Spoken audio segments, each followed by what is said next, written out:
halftime. Ladies and gentlemen, Eminem. Stafford at QB. This is the closest Detroit has ever come to a Super Bowl. Live from the brass rail on Woodward Sports.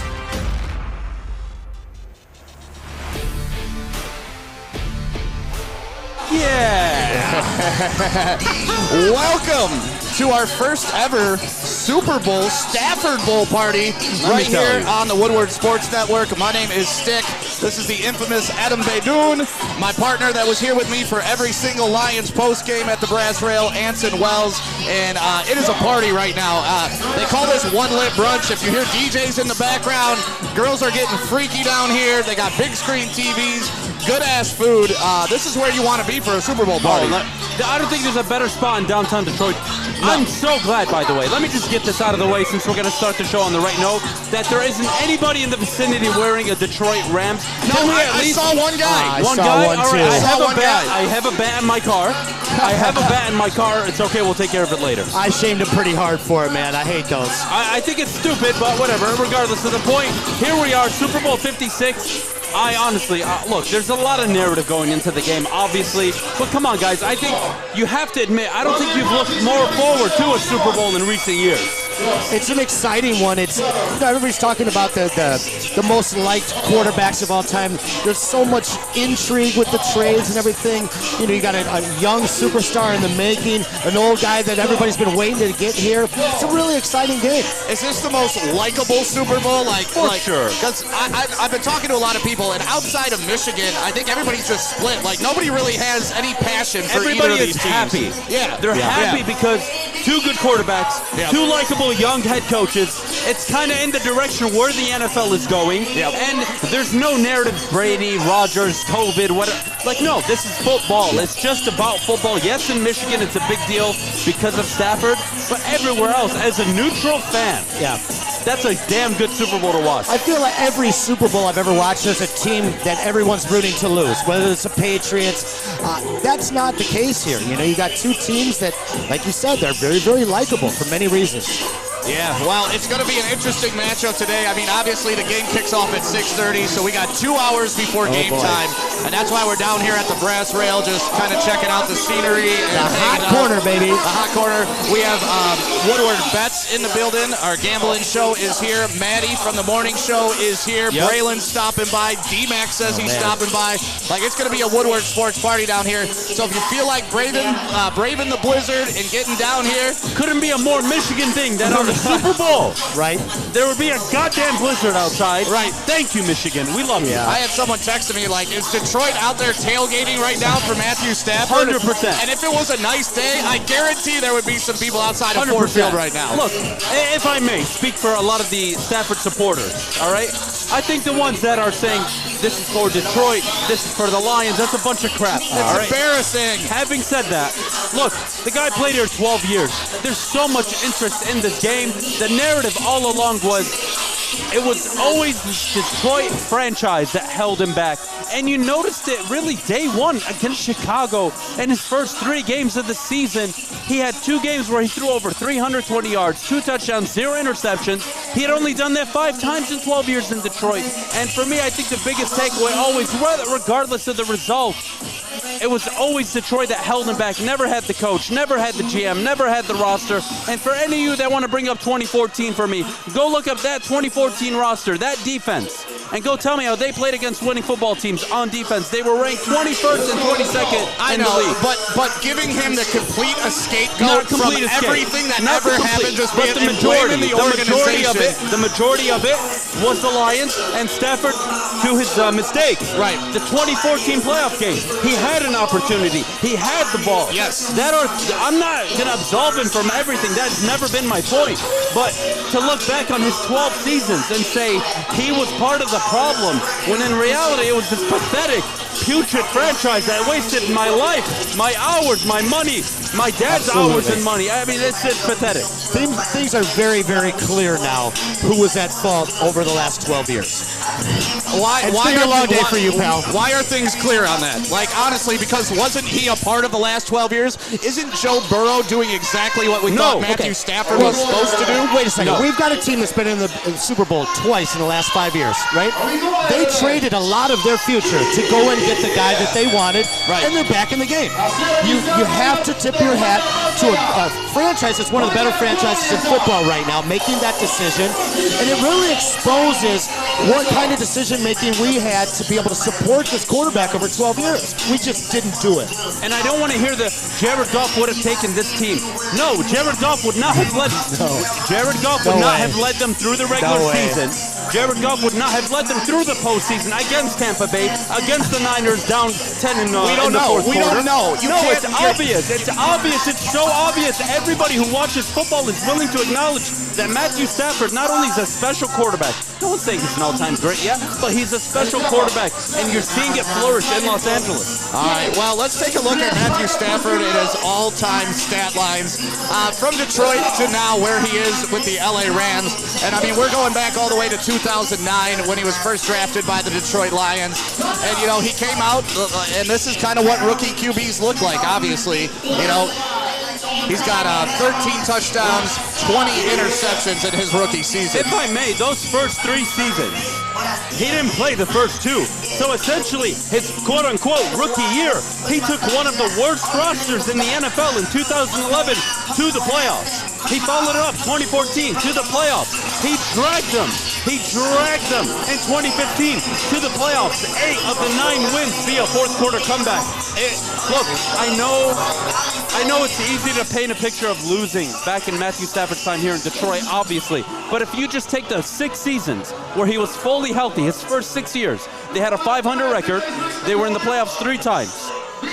You had the quarterback, Detroit. You just never did anything with it. When you taste that kind of success early on, and then you see the direction that the Lions go in by getting rid of coaches, making boneheaded moves, man, your inspiration's got to be tough to find. And when you get to a new place the way that he has, and you're able to unleash the weapons that you've always had, we're really seeing what kind of a quarterback Matt Stafford was drafted number 1 to be. And I was in the Super Bowl to be able to really capitalize on what we had always hoped he would do here. Yeah, listen, I have never argued Matthew Stafford's talents. Like, to me, he's always been the most talented quarterback I've ever seen put on a Lions uniform. And that's why I'm not shocked that they're in the Super Bowl, and that's why I really haven't handed his flowers yet. Because to me, this is what he was supposed to do going to LA. And until he does something that hasn't been done in LA, it's all just everybody hyping him up for really no reason. Let me try to break this down, okay? You're right in theory, right? Because you didn't trade away 2 first-round picks, a third-round pick, not to... Look, I mean, if they would have lost in the championship game, it would have been disappointed last week, or 2 weeks ago, excuse me, but you wanted to get back in that position. They had spent the last 2 years not winning the division and winning 1 playoff game and not even getting to an NFC title game. So yeah, when you trade for Matthew Stafford and he's a talent that we all believe in, you're damn right you're supposed to get somewhere along this line. And honestly, we all thought it would be a 2-year process. Right. He delivers it year 1. I'm not willing to look back just because they lose today. What I see today is an indictment on the city of Detroit, and not really the city, but the ownership in Detroit, the Ford family. Take a good look and suck it, because in 1 year, a team out in LA was able to build around your quarterback that you had for 12. It blows my mind. And obviously, I'm a selfish individual. I'm rooting for Matthew Stafford. Why? Because I want to burn down the goddamn Woodward Sports Studios on Monday.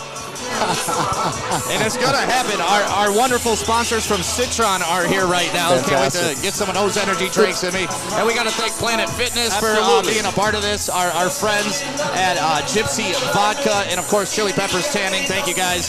We got people walking around, giving out free samples, and just having a party down here at the Brass Rail in Detroit. So we don't have a bottle of champagne here today. What's to celebrate? I've got a goat, man. He got a goat head. He's got the goat head. That's not a ram? Huh? That's not a ram there. That's for the new goat, right?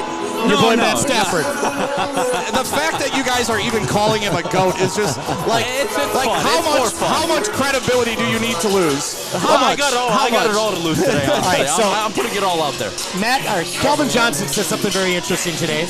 He said with the Super Bowl win today, Matt Stafford is absolutely a Hall of Fame quarterback. Yes. And this is something that we don't dispute his ability and skill and being the best Lions quarterback ever. You and I dispute whether he is a Hall of Fame guy. that was the beginning of the year. We did not expect this to go on, for him to be in the Super Bowl and have the kind of year that he's had. I did. I expected this. Yeah? Yeah. So has he changed your mind? Has he changed your mind? About being a Hall of Famer? Yes. He's got to get the win today. Okay. For that to be The win locks it, for sure. The win locks it. He's on the same footing with Breeze and Rodgers, and will have better career stats. I think what I can appreciate where Stick is going with it is that I think he has the numbers to back it up. Yeah. Now you're seeing him finally in a situation where he can deliver. He's winning games. He goes 3, 4, 5 more years of getting to multiple title games, multiple Super Bowls. It's no doubt. Yeah. Yep. There's a lot of ifs in that statement, Of course. That's the thing. As it sits right now, no. Yeah, but 60 minutes of ifs. These same ifs have been debunked because Lions fans told me that Matthew Stafford and the Los Angeles Rams would win 6 games this year, 7 games, and that the Lions would have 2 top 10, top 12 picks because they're stupid. Lions fans are stupid. And here we are, all of Detroit, all of you Lions haters and Stafford haters. Fuck you! Oh my God, what a beautiful day. I can't tell you how excited I am. And I love this because if he loses today, you got to take those middle fingers and shove them right where they came from, buddy. He has won more playoff games in 1 year removed from Detroit than this franchise has in 58 years. Okay. It is the ultimate fuck you to Detroit. Jared Goff has won more games against teams over 500 this year than Stafford did in 12 years.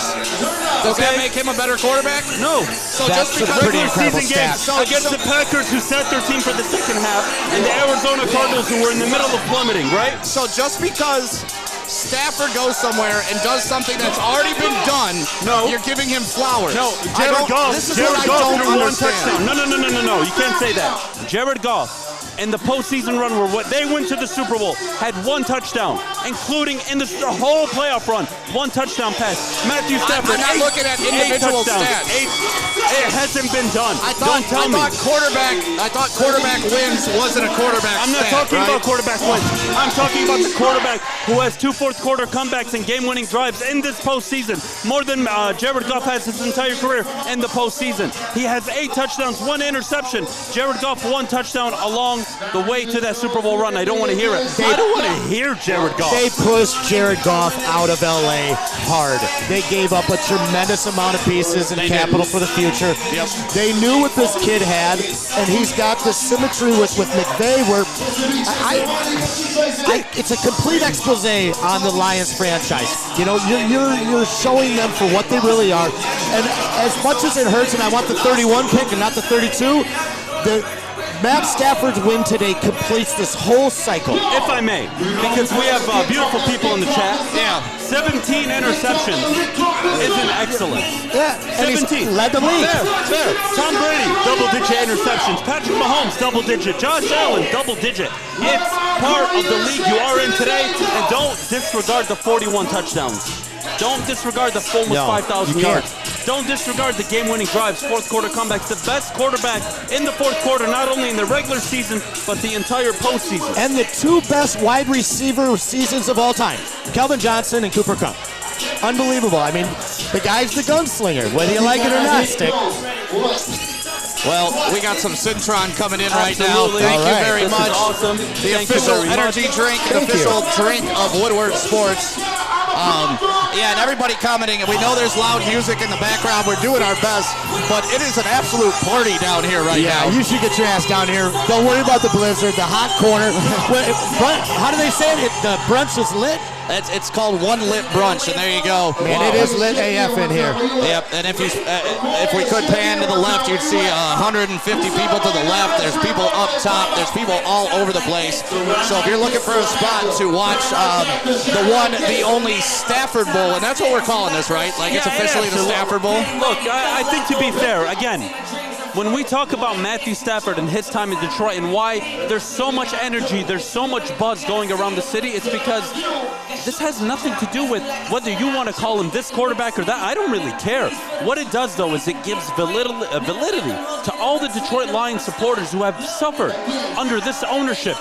And what it does is hopefully, and you're talking optimism from me, I hope either a win, I don't even care at this point. After today, I don't care. I hope the Fords look at themselves in the mirror and deliver all these beautiful people, not only here, all of Detroit, all over the United States who support the Lions, some success in the future. It's absolutely sickening to me. Well, and it's kind of like watching one of the homies, man. You know, I mean, whether you hated him or not, there's a lot of Detroit people pulling for him today, and it's sometimes when your guy leaves and you get to see him taste success, that's sweet too, but it really comes down to the Lions franchise. That's what this whole game is about. Can I ask you both a question here? Now, when Justin Verlander left for the Houston Astros, I was so excited for him. I really wanted him to get a ring, and maybe it wasn't to this degree. But the point was, when your guy leaves, you want to see him find success. If Calvin would have left, I would have loved to see him be successful elsewhere. And I find it a little bit ironic that when it comes to the quarterback, everybody is so upset because, quote unquote, he's a gunslinger, he throws interceptions. Well, you know what? Brett Favre's in the Hall of Fame. Dan Marino's in the Hall of Fame. Tom Brady has a ton of interceptions. He's in the Hall of Fame. Ben Roethlisberger, Hall of Famer future to be. Eli Manning will be a Hall of Famer. Like, I get it. He's not your perfect quarterback. No quarterback is perfect. Aaron Rodgers, who doesn't throw interceptions, has only been to one Super Bowl, motherfuckers. I think the big difference between Verlander and Stafford is the fact that Verlander brought success to the Detroit Tigers. And so, thank you. You know, we never got the ring, but the fact that he could go on and be successful somewhere else was a little bit more palatable. Having Stafford, no matter how many fourth quarter comebacks he had, which were great, to see him go and get what we want so badly here in Detroit, just a taste of a Super Bowl, win or lose, it's hard. Before Verlander, what did you have? You had 2006. You had the big free agent signings. You had the big trades. You had Dombrowski. You had Leland. There was competent organization success. You had pennants. With the Lions, I've never seen it, and people compare the Lions stick to the Bengals. The Bengals, since Matthew Stafford has been in the NFL, have 5 division titles, 7 playoff appearances. Like, no, they are a completely different team. The bar is so low for the Lions. That is my frustration. And I hope now that they get this dick smack in the face, they wake up. Truly. Well, the problem is a lot of people are holding Matthew Stafford to Lions standards. They're not holding him to Rams standards. And that's where I get a little frustrated in all this because, well, we'll talk about the Detroit Rams thing later, but when you're like, Matthew Stafford won 2 playoffs games, that's big for Detroit. That's not big in LA. That happens in LA. So that's why I don't get too excited about that. But since you brought up all these other quarterbacks, let's take a look at where Matthew Stafford would rank if he wins a Super Bowl.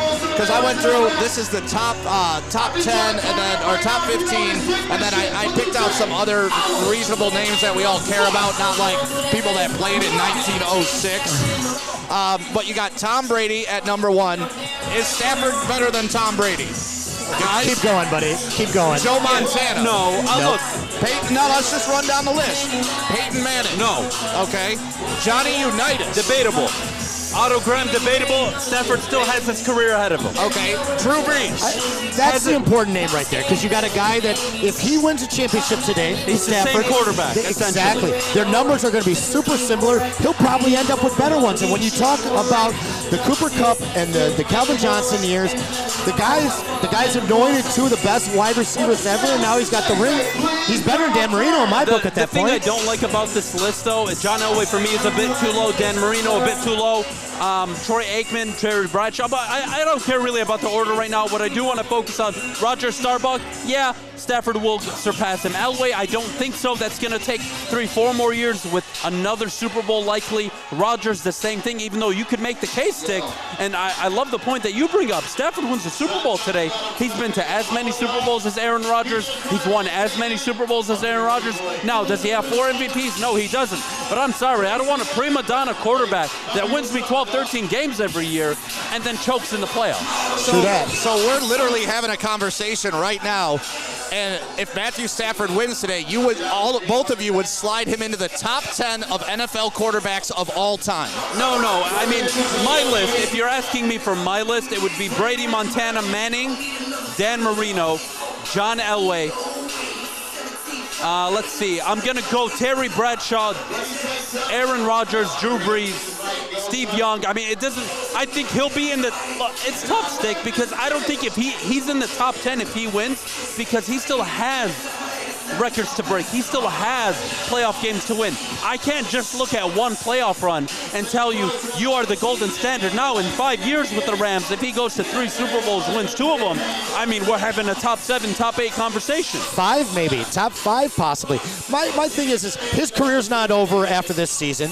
He can win this one championship and never get back to the Super Bowl again, but his numbers, while he's been in this league, what he's going to add on to his ridiculous numbers from playing behind as a Lion, sure, but he's going to be up there maybe having the best retirement numbers for any quarterback ever, and 1 ring is all he needs to be able to be considered in that top 10 conversation, possibly top 5 if he gets more than 1 ring.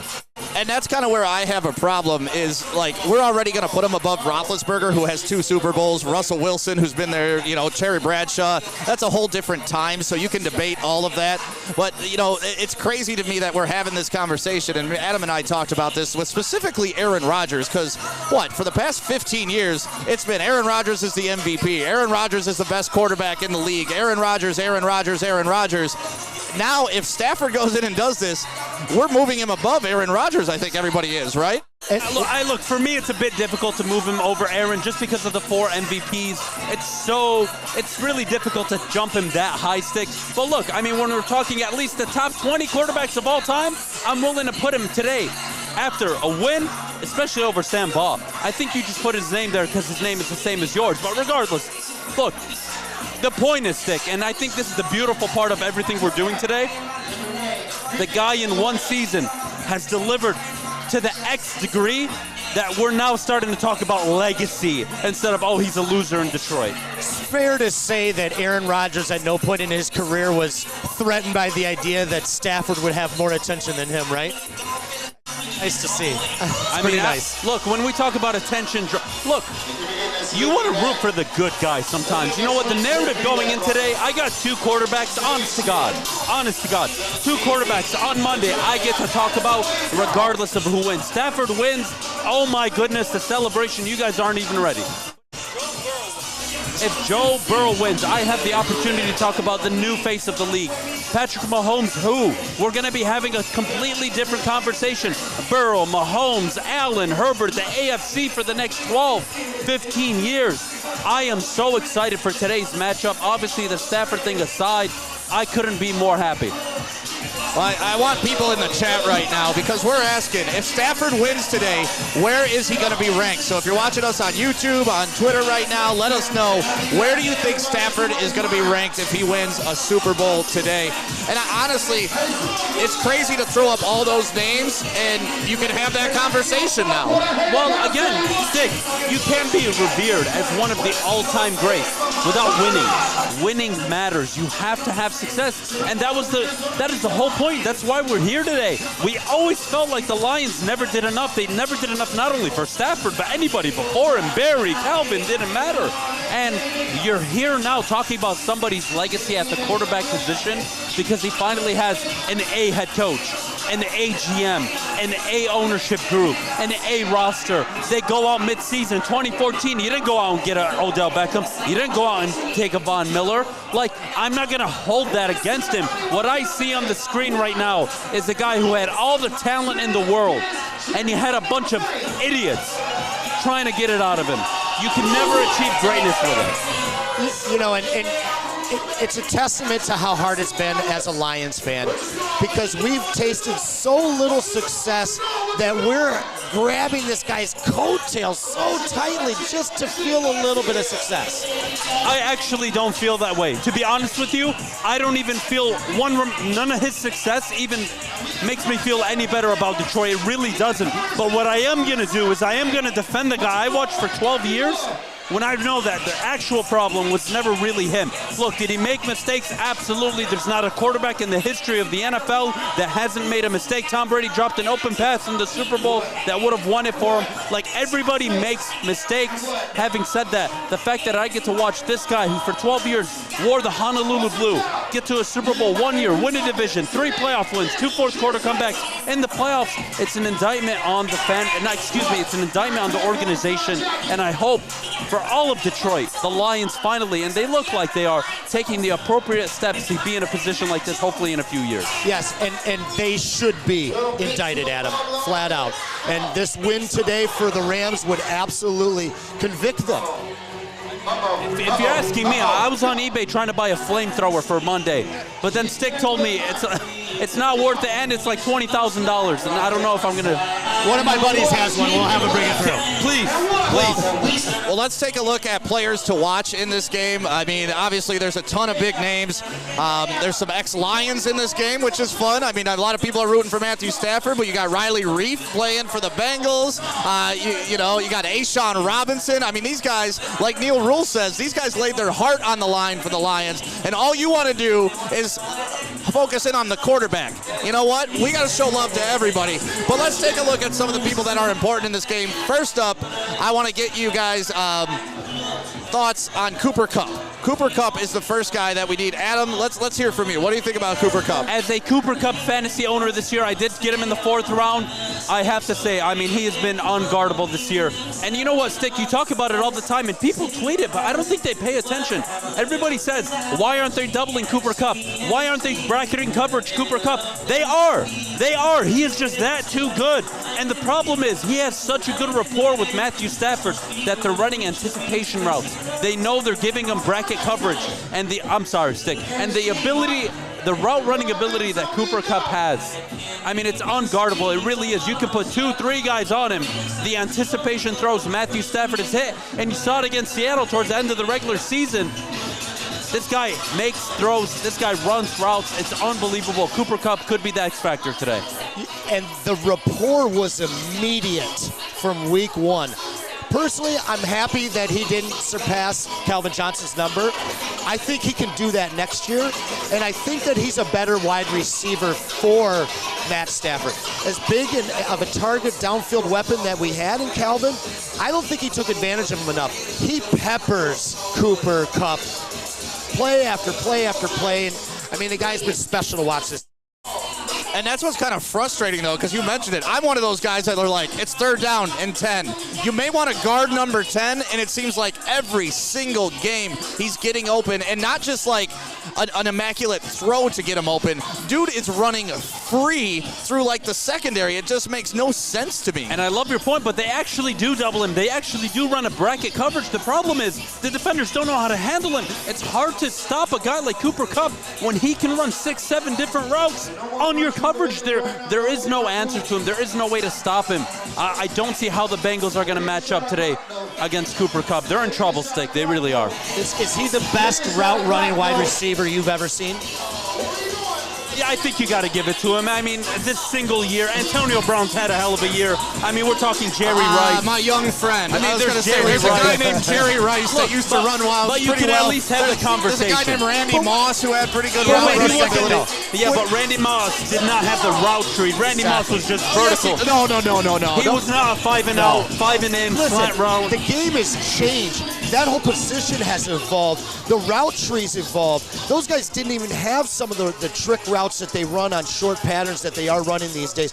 This guy, I hate to say it, but I think he's the best, man. I gotta ask you guys, Kupp or Calvin Johnson then? Who would you rather have in this game if you're Matt Stafford? If I'm starting a team, you know what? To be honest with you, I find it a little easier to cover a guy on the outside than a guy who can line up in the backfield, in the slot. I would take Cooper Kupp. I would take a healthy Cooper Kupp because of the matchup problems he imposes. God bless you, my son. Look at DK Metcalf. Look at DK Metcalf. Look at all the tall, big wide receivers. First of all, DK Metcalf is not Calvin Johnson. I'm not just talking Calvin Johnson body type. I'm talking Calvin freaking Johnson. In today's NFL. Can we bring up Cooper Kupp's stats again? Because I want you to see he only had 1,000-yard season before that. You put Calvin Johnson on pretty much any team with a garbage quarterback, and you've got an outlet. I mean, he's got one season over 1,000 yards. Nearly doubled all of us on the production. We're acting as if wide receivers are the most important position in football. They're one of right now. But to be honest with you, I mean, look at the production. Look what he's done in the postseason. Teams know he is the guy. and they still can't stop him. That, to me, is a great wide receiver. My thing is, though, if you don't have a quarterback with the timing that Stafford's displayed this year, you have seasons where you come up with 974 yards and 869. You can a bad quarterback without great timing can just throw the rock to Calvin and get out of trouble. I've seen that Jared Goff couldn't always do that. All right, follow-up question. Is Jared Goff why Kupp sucked before this? Cooper Kupp was injured 2 of those 5 seasons, so I mean, he's coming off an ACL year. He should have won Comeback Player of the Year award if you ask me, but whatever. Look, listen, I love both of you guys. I hope you know that. But the fact that you guys would even entertain taking Cooper Kupp over Calvin. Imagine this Rams offense with Calvin fucking Johnson on it. It would not be the same. You're right. It would be better. No, it would not. No, oh my it would God. not. This offense OBJ could be Cooper Kupp. No, hell no. Nobody can be Cooper Kupp. He is special. OBJ is Kelvin Johnson in this offense. No. His role is. He's not Kelvin. No. OBJ is now your possession receiver. He's your route runner. Like, no, they're not the same guy. This offense Calvin is was set your up. big play guy. Kupp is their big play guy. OBJ is not. I would rather have Cooper Kupp on this Rams team than Calvin Johnson. I I'm have sorry. to agree with that. I think that What the hell is going on? Your Detroit Lions fandom's coming out here a bit much. Oh, Mr. Stafford telling me that? Okay. At least, I mean, I don't know what to tell you. Jesus. I'd start a team with Kelvin Johnson. But when it comes down to route running, which is the question I originally asked, I think that he might be the best route running wide receiver in the history of the NFL, which suits this Rams team better than Kelvin Johnson does when you have an OBJ. If they don't have an OBJ, I don't know. I don't know the silence right, here. I mean, look, man, look. I honestly don't know what to say. Listen, we're First not ballot Hall of Famer. You guys clown the Lions. He made it work with one of the worst franchises that you say. Like, the guy performed better than anybody, no matter what quarterback. Dan frickin' Orlowski, I just cannot believe that you guys are taking Cooper Kupp, who we saw. Because you're not paying attention to the important things. You're not paying attention. You're not paying attention to the Matthew brilliance. Stafford, Cooper Kupp was trash, correct? No. Cooper Kupp was always a very good wide receiver. Very good. He was just not always first hurt. ballot Hall of Fame. No, he's not. No, Cooper Kupp's not a first ballot Hall of Fame. Give Cooper Kupp 5 more years, all right? Guys, I mean, you're missing the whole point. The whole point to Cooper Kupp, his brilliance, is his ability to line up anywhere in an offense. It gives Sean McVay so many options. I'm not saying he's better than Calvin. No, he's not. But that's not the point. In today's game, I want Cooper Kupp. The amount of I can line him up in the backfield, in the slot. I can run a bubble screen. I can put him on an end around. I can do so many things I can't do with Calvin. I mean, I don't. It's not an insult to Calvin. Calvin is one of the greatest of all time. Let me ask you this, though, guys. If you put Sean McVay behind the play calling for Calvin all those years, I mean, if you had, again, but that's the point of all this. I mean, that's the original argument. The original point of all of this, why we're here, is that when he was traded, you knew he would be successful because he's not in Detroit, because of their incompetency, their inability to have an A-plus head coach, have an A-plus ownership group, have an A-plus GM. That is why he's having success. Guys, the NFL is not, I have one guy, I can win it all. No, it takes a team. It takes a coach. Of course it does. it's really the indictment of the Lions. And I totally side with you on that. I want this thing to go full circle today. I don't want the Rams to win. I want the 31st pick, but they need to win. I mean, it doesn't matter at this point, 31 and 32. I know. I'll still take the extra spot. All right, well, let's go to another guy that we need to be focused on this game, and we actually brought him up in this conversation, Odell Beckham Jr. And this is the guy that is... to me, he's transformed himself since he got to L.A. Like, when he got there, I was on the camp that Odell Beckham wasn't the guy, you know? Like, he couldn't keep his concentration. He's going on boat parties. He goes to Cleveland. It doesn't work out there.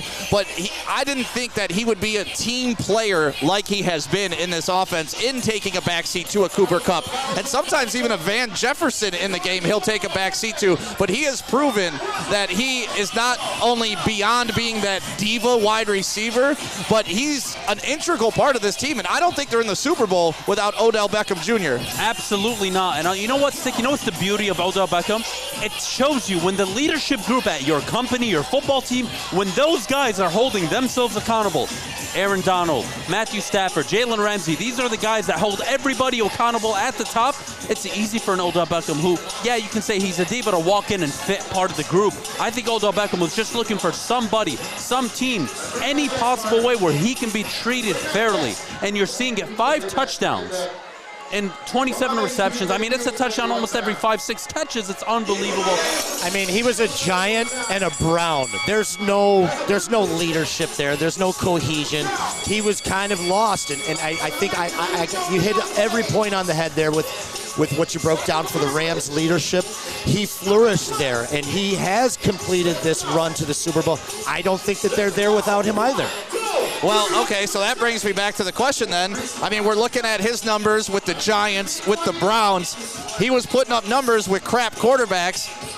Would you take Odell Beckham or Cooper Kupp? No, it's obviously Cooper Kupp. Look, again, with the wide receiver position in the NFL, if you're as great as these guys are, which Odell Beckham is great, Cooper Kupp is great. Remember Andre Johnson back in the day? It didn't matter who was the quarterback. Like, when you're a great wide receiver, you'll get yours if you're healthy. Cooper Kupp's numbers weren't what you thought they were because he was always injured. And now you see in one full season what the hell he's capable of with a really good quarterback. Now, I don't know if you guys know this, but OBJ's wife is due. And he has said that he will leave this game to go be with his wife if that baby comes out in the next few hours. So that's some intrigue right there. No way does he leave the Super Bowl. He said it flat out. He will. No way. No way. Are we going to see Forrest Gump get a touchdown and run right to the tunnel? So if they're tied in the fourth quarter, right, 7 minutes left, Rams have the ball, baby's delivered, he's just going to be like, deuces, guys, I got a kid happening right now. I'm sure his wife would tell him to stay I've got the ultimate answer. I go to that phone on the sideline, I call my wife, hey, honey, I'm not making it. If you got a problem with it, my lawyer will send you the divorce papers. I got to go. Bye-bye. Have you seen her, though? Hey, you can fart. I mean, there's pens everywhere. I mean, come on. It's not that hard when you're all done back. But anyway, look, let's move on to the next player. And look, Stick, when we talk about players to watch, we got to talk about Jalen Ramsey. Jalen Ramsey, for me, I mean, we're talking special.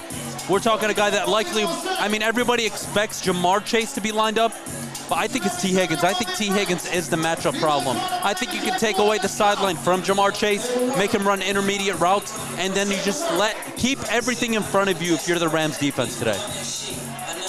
And Higgins has been the downfield threat for the playoffs. It was Jamar Chase that all season long, but in the postseason it has been Higgins. The problem for Jalen Ramsey and the Rams now is to pick your poison. Both those young wide receivers are tremendously talented, can stretch the field and also work it short. So it'll be interesting to see who he does line up across. Well, you know, this is, guys, can I have 3 minutes here? Take Do you mind? All right, look. I think there's a storyline nobody's talking about today. Hold on, I'm going to step away real quick. Take your 3 minutes, Adam. I need you here. I need you here. Okay, damn it. I'm sorry. I need you here. This is really important. This could change the whole game. Now, when I talk about narratives and storylines and why they matter, when I found this out, I don't think I've ever seen something willing to change my own bets on a Super Bowl matchup. When I found out that the Cincinnati Bengals are playing for, God rest your soul, Harambe, that has changed my opinion. Alex Westfall, Dick's can out. you play? I made a special tribute video for Harambe. Let's play it. Dick's out for Harambe.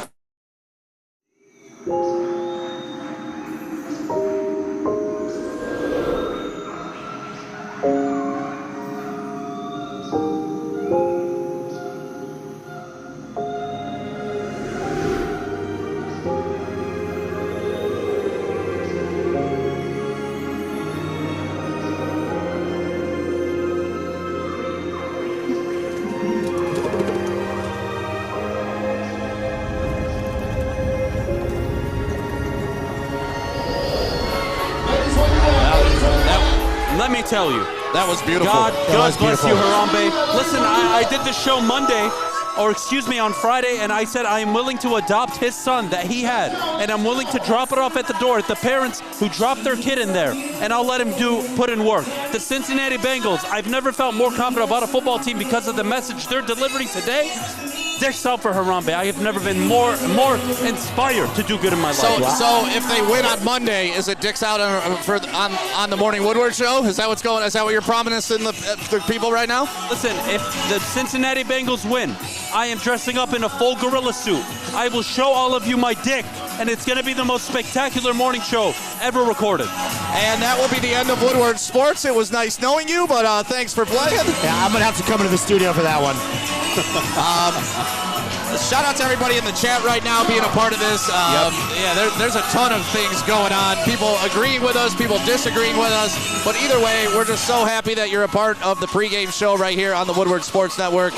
Once again, my name is Stick. This is Adam. There's Anson. I see Maddie. Jeff is here. D-Mac is here. Braylon is here. We're going to get all those people on the show. We're live at the Brass Rail. If you've never been here, downtown Detroit, it's where you need to go to party before any game, really. Stick, I do have a question for you and Anson, and it's a little off subject, but it's going to relate to Stafford. When we look back, regardless of the outcome today, are we at least all on the same page? And I think for a fan base at least, is everybody on the same page that, all right, you had the guy in the door, you couldn't get it done with him, it's not all his, not only on you, he was responsible for 15, 20%, I don't care how you deviate it, but at the end of the day, Jim Caldwell, Jim Schwartz, Matt Patricia, Sean McVay, they couldn't lick his jock straps. I mean, it's unbelievable. And that is my frustrating point, and I think that's where I'm always going to fall back on. Regardless of what's happened over the course of the season, I tried to tell you guys earlier in the year, this has never been just about Stafford individually. It's always been bringing it back to Detroit. The missed opportunities during those 12 years to put together a contender that all these beautiful people here really deserve, man. It's really frustrating. It's massively frustrating, and that's why you see so many people turning out, because whether you hate him or you love him or you're just trying to get a taste of Super Bowl success, it's that word, the indictment. It's a complete indictment of the Fords and the Lions franchise and how they've let people down for decades upon decades, man. So that's the old management. And what Sheila Ford Hamp has done since she's taken over the Lions, I have a rough time holding her to the fire for the sins of her family before her, because I want to give her every opportunity that she has. And in my opinion, the last 2 years, she's shown me some brass. Like, you know, when their biggest mistake so far has been putting the win initiative on what's her name? Patricia and Caldwell. Quinn. Yep, that was a big mistake. Quinn. They put the win now mandate on them, so they drafted Okuda, and that was the only mistake. But what I did love about her is she punted those guys in the middle of the season, and then she brings in Dan Campbell, and Dan Campbell punts a guy in the middle of the season this year. So I like how these guys are taking massive action when it needs to be taken. Look, was 3 wins nice? No, even though I figured that would be a 3-win season, but that's not really the point here. The point is, as a leader of any company, football team does not matter.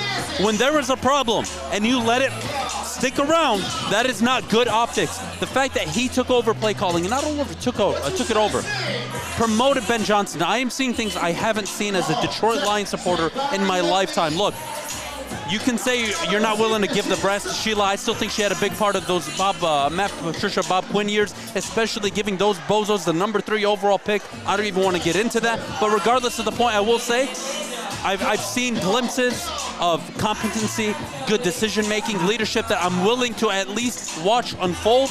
So I got to give him credit at least in that regard.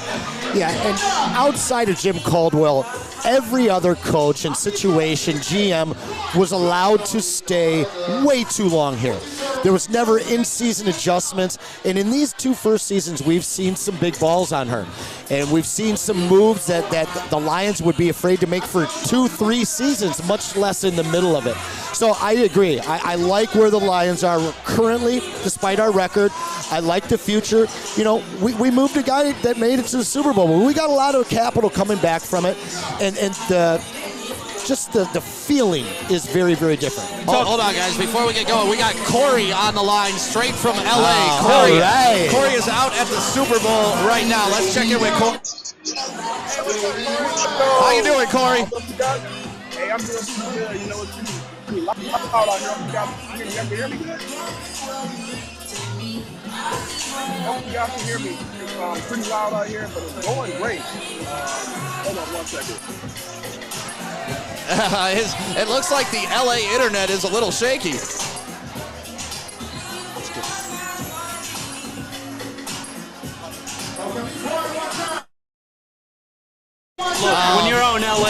bunch of 19-year-olds going to the Super Bowl. What do you expect? There's no goddamn internet service. Everybody's on TikTok. Probably Juju's with him. I'm going to have Corey send us big screen time today. Unfortunately, I will be departing you guys shortly. And before I go, I do want to say best of luck to both of you. Enjoy the party, enjoy the game. I'll give my prediction. I've got the Rams 30-23, 7-point game. But I'm not going to lie to all of you. I have so much money on this game. I'm not going to lie. If the Rams lose, I may need to work at Hooters for the next few months just to recover. It could be bad. Are you going to do it in the gorilla suit with your dick out at Hooters or what? Oh, yeah. Sounds good.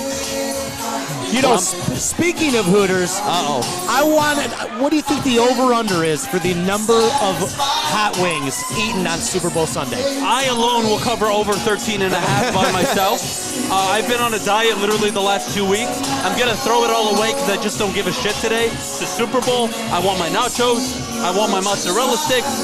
I want it all, man. I want it all. Over 1 billion wings are eaten today. Really? Over 1 billion. And that's why this country is obese. And we struggle to get people enlisted in the army. It's just amazing to me that there's so many chickens. That's what I'm amazed at. Like, how many chickens are there in the world that eat 1 billion in one day? I mean, as a pheasant hunter, someone who hunts pheasants, they got a lot of stock, guys. They're fine. They're fine. All right, well, let's keep looking at players that we need to watch today. Aaron Donald is another one of them. I mean, this guy is an absolute monster since he came into the league.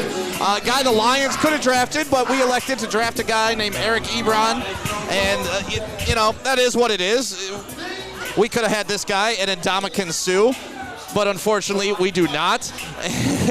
And Aaron Donald is just the man. I mean, he's ended the games. He's done what he's had to do on the defensive end, and he is just a disruptor. And to me, today, the biggest matchup is that the Bengals' offensive line is awful, and the Rams' defensive line is absolutely elite, like better than elite. And that's going to be the problem. I think when I was looking at the stats, obviously the Rams are number 1 at pressuring the quarterback, and the Bengals are like number 32 at allowing pressures. Dude, this guy is double teamed on 66% of plays, and 26% of that time he's beaten it. That he's just an absolute savage in this league, and he's going to be an unmovable force. It's going to be something that they're going to have to deal with all day long in terms of this Cincinnati Bengals offensive line. Yeah, we know Joe Burrow's super mobile, and he's had to be because he's had to run for his life. And obviously, like during the draft when they passed on a Penei Sewell, everyone's like, well, aren't you going to protect Joe Burrow, your franchise quarterback? And they didn't. They went out and got Jamar Chase, which turned out to be an absolutely brilliant draft pick for them. I mean, that guy fit better than anything else they could have added to the team. But you look at Aaron Donald here and his stats. I mean, this year, 84 combined tackles, 12 and a half sacks, unlimited pressures. The guy dominates the ball, triple teams, double teams, and he opens up other players like Von Miller to cause damage. You know, it's crazy, his numbers from the inside. You know, as a defensive tackle, you're just not supposed to get those numbers. But, you know, you preface with not taking Sewell. When you get a guy like Jamar Chase, it's basically the same as getting a great offensive lineman because you get that outlet, you know? Yeah, definitely. So Aaron Donald is somebody we definitely need to watch today. Now let's flip over because we haven't really talked about any of the Bengals players. And to me, the biggest Bengal today, we just talked about Joe Burrow. Obviously, he is a huge piece of it. But Joe Mixon has to have a big game today. No, he does. Like, whether I own him or not in Fantasy League, this guy, as he goes... Well, let's just break it down. I got Cam Akers. Who's going to have the better day?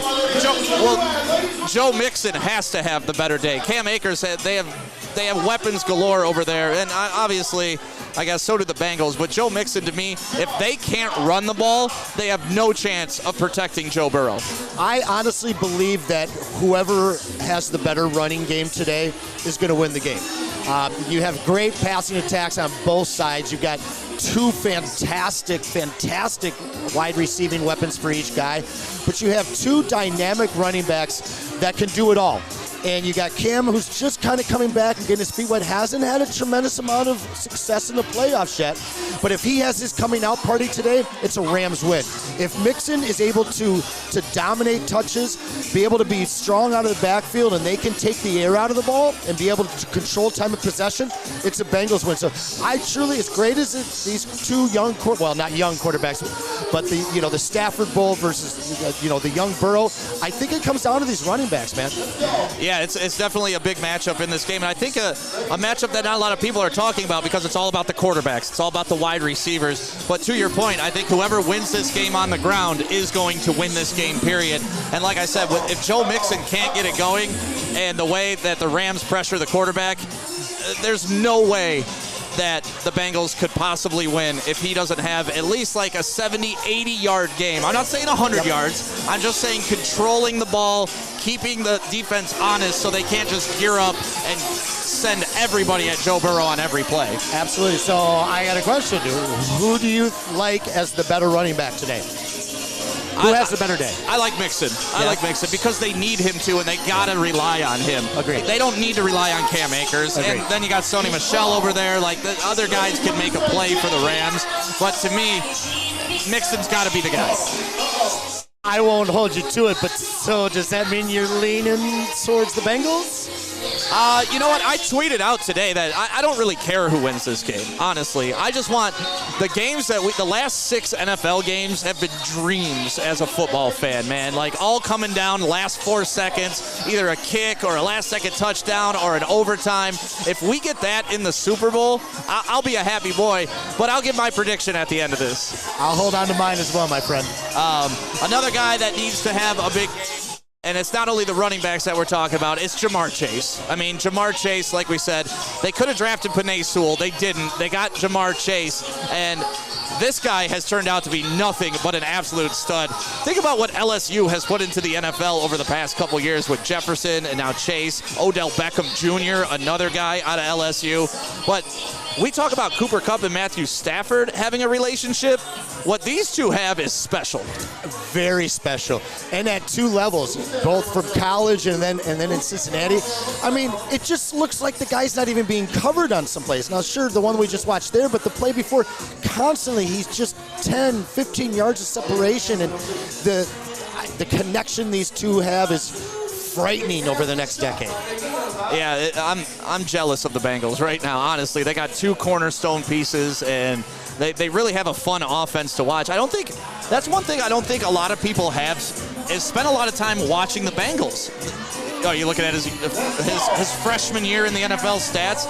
1,400 yards, 18 yards on average, the long 82, 13 touchdowns.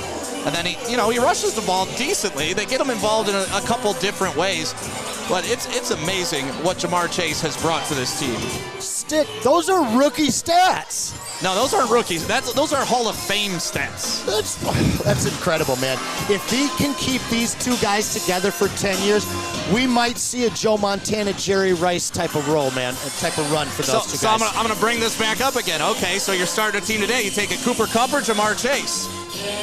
Who's the quarterback? Is it Joe Burrow? I'm not talking quarterbacks. I'm talking wide receiver. Man, I'd probably take Jamar Chase, my friend. Yeah, he's very, very special. And to be very clear, I would take Calvin Johnson over Cooper Kupp every damn day of the week.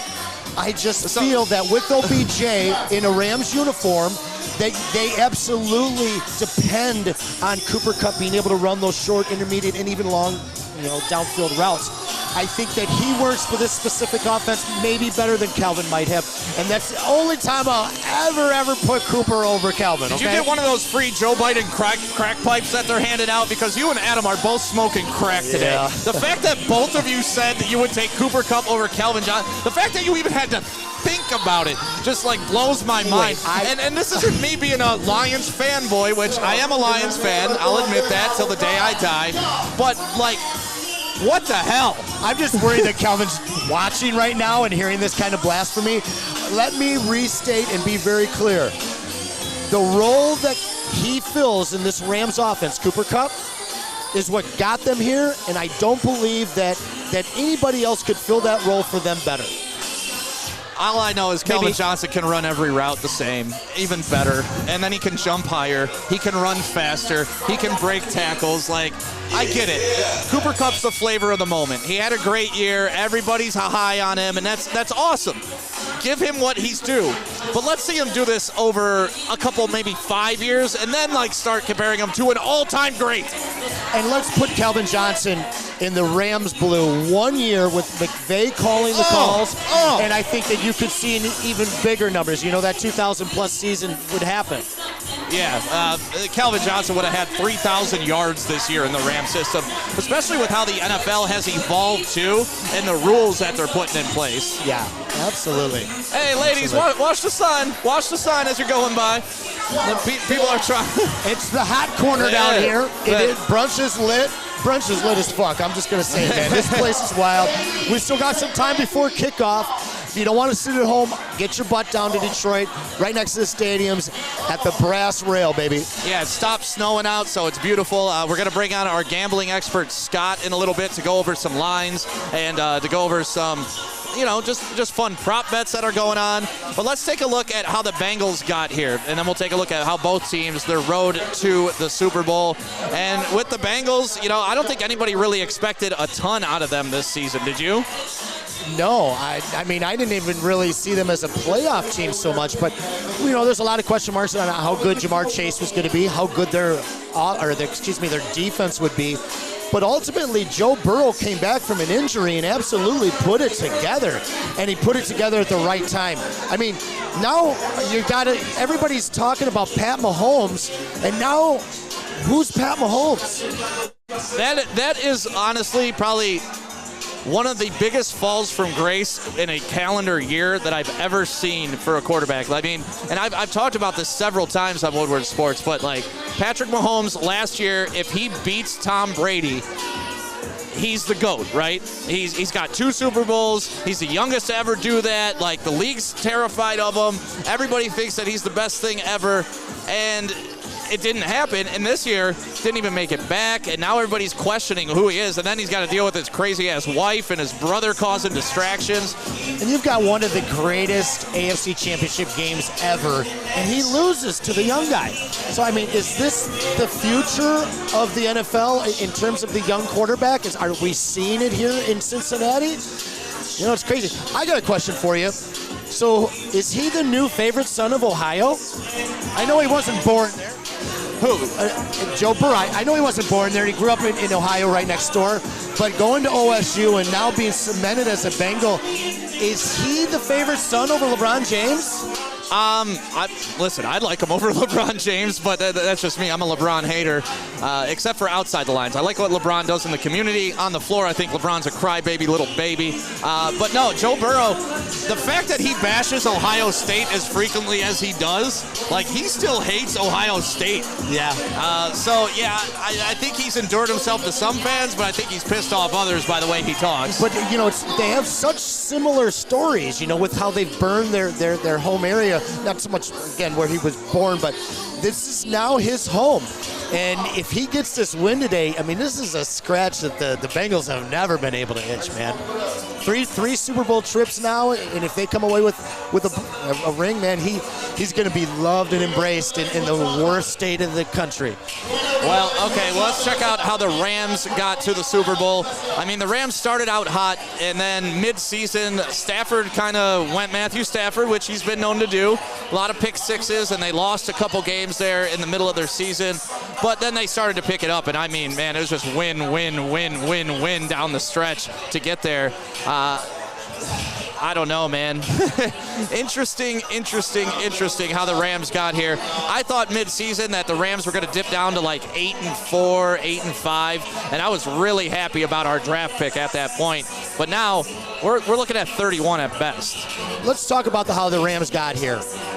Full commitment from ownership, management, and the coaching staff. They went out and got all the pieces throughout the season. If you don't add Odell and these other pieces throughout the season, you're not here. And you don't see a lot of teams that are having success tinker. And these guys weren't happy. They didn't settle. They kept adding people, and got to the point where now they're in the Super Bowl. Yeah, that's one thing that you can give the Rams credit for is that they're all in. But what they may have done is mortgage their future, and that's what's interesting. If they don't get it done within this short window of the Von Miller, of the OBJ, of your Aaron Donald, of having Matthew Stafford, of now Cooper Kupp in his prime. But, Woods got injured this year, but that's okay. They were able to cover that up. But if they don't get it done this year, they're in a lot of trouble moving forward. But that's the deal. They had the cojones to go all in. They knew that all those names that you just listed were there. And, when you have a collection of talent like that and you don't capitalize on it, you leave your fan base grasping at straws for years and years. I'll tell you right now, I'd pass up the next 60 years of any kind of success in Detroit for one day like this to be in the Super Bowl. That's what they did, man. And I'm impressed with what they did. I didn't think that they were this good. The fact that they just kept adding guys throughout the season, and then you saw the whole team grow and mesh, and Stafford comes in and immediately takes over this leadership role, which I never felt like he truly embraced here in Detroit. You never saw him stepping up when there was a bad call. You never saw him really getting on guys on the sidelines. And right away in LA, you saw him being that guy. Yeah, and not only that, like a man of the public too. That was one of my complaints. I like when Tom Brady slams his pad down and yells at the linemen and the wide receivers and all that stuff. To me, that shows you're in the game. But you have to earn that cred, right? If you're Baker Mayfield doing it, you look like an asshole. If you're Tom Brady doing it, you look like a leader. And there's reasons for that. It's because he's gained that reputation over time. And I wish Matthew Stafford had a little bit more of that here. But you're seeing it in LA, so maybe he just needed, sometimes you just need somebody to have your back in order for you to be outspoken, right? And Calvin Johnson wasn't a loud guy. Who on the Lions team was going to stand next to him? It certainly wasn't going to be Ndamukong Suh. It was Suh. I mean, that's when Stafford should have been at his, meanest, Yeah, absolutely. And he just never really had. Listen, if you mess with Stafford as a Ram now, you got a couple of bad dudes that are going to step up and have his back. Who was that guy in Detroit? There really wasn't one. There never was. There wasn't one. So, yeah, I understand. He's got a whole new position. He's got a whole new team. It's a much better situation. And I'm happy for Matthew Stafford. I am. But I am not a Detroit Rams fan. I mean, you've seen friends dump a girl and end up with a great one and watch them flourish, This is what we're watching right now. Yeah. I just kind of hate to see it. That's all right. Like I said, I think Matthew Stafford's the best quarterback the Lions have ever had. I think he's great. He just, the marriage here just didn't work. And it was time for both parties to move on. I like where we're going. Obviously, the Rams are pretty ecstatic to where they're at right now. So both teams are winning, right? To be fair, what Lions marriage has ever worked? It's just, it's hard because we just thought this was the guy, we had the whole Highland High School Bobby Lane curse. It was supposed to break the curse. Well, listen. So here's my 3 minutes. I'll only take one. The Lions, we misdiagnosed when he came here. We thought this was the guy that was going to wipe away the curse. But in fact, it was a Highland High School quarterback that needed to be traded and go win a championship to finish this curse. And in fact, it was those trades that is going to bring the assets and players to Detroit that's going to get us to the Super Bowl, baby. I don't know. I know we got to draft a quarterback this year. Hopefully we get one. Maybe not specifically this year. We could wait till next year. Oh, man. But I want to know, everybody that's watching in the chat right now, where are you guys watching the Super Bowl at? Because if you're not down here at the Brass Rail, where the hell are you? It's going to be a party down. It actually already is a party. It's been a party down here all day. I got a question for you. How are St. Louis Rams feeling right now? Dude, I think about that constantly, man. Imagine that. We're looking, Detroit's celebrating this because we think we have a part of the Rams because our ex-quarterback is a Ram. Think about if they took the Lions to LA and then shortly after they're in the Super Bowl. How gut punch sick to your stomach must you be if you're a St. Louis fan right now? What the scenario you just played out of like the LA Lions, I was ready to take this thing out and go home, man. No, thank you. It would hurt. I mean, honestly, that would hurt so bad. And I get why people are attached to Stafford and they think that if he wins this, it's a win for them. It's not, folks. This has nothing to do with Detroit. It really has nothing to do with Detroit. No. He's forgot about us. He's moved on. And not in a negative way. Not like in a malicious way that he's forgot about us. It's just he's moved on. Quit trying to hang on to a relationship that didn't work out. Listen, Detroit Rams fans, who do you think he'll be inducted under? The Lions or the Rams, okay? When he goes to the Hall of Fame, he's going to be a Ram. He'll probably never set foot back in this town ever.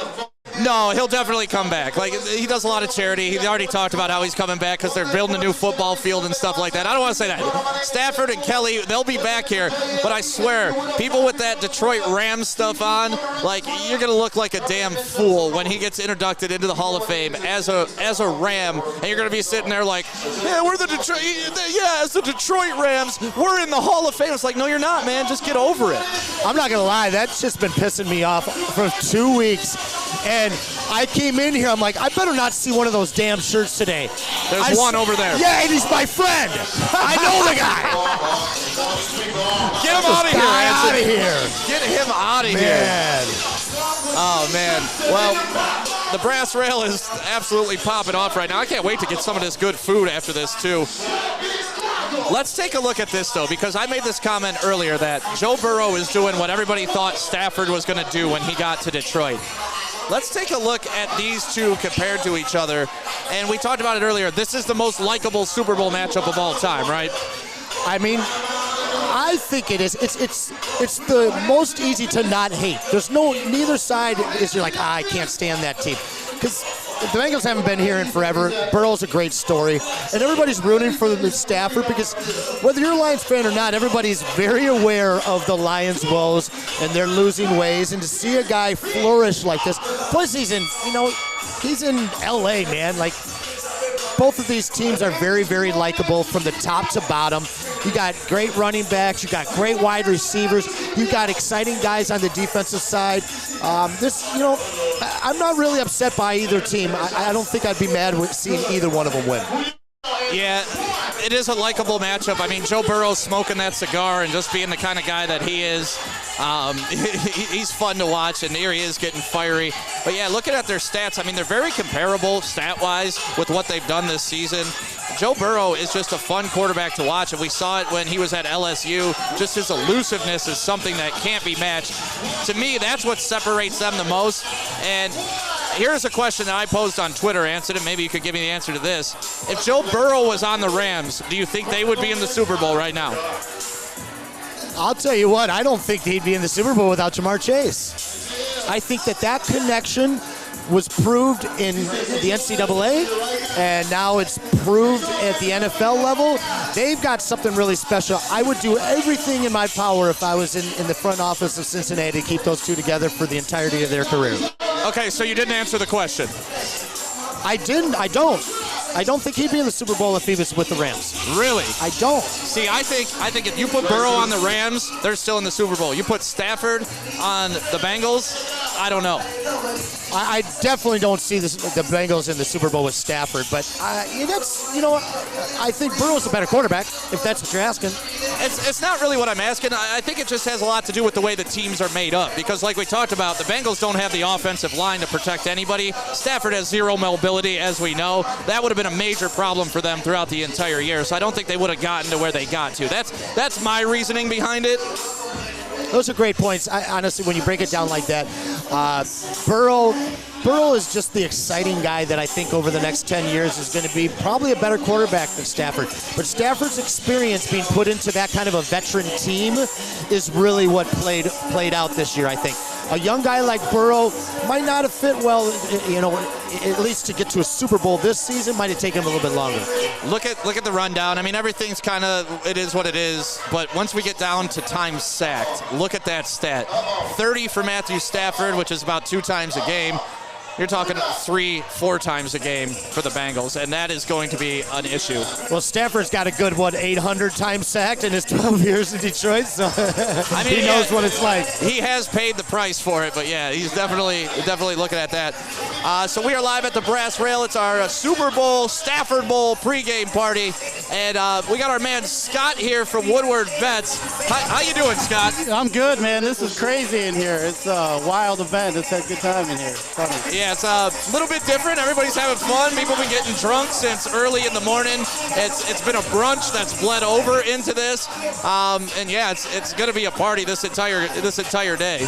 Yeah, and it was snowing. I mean, I could imagine what it'd be like if it wasn't snowing.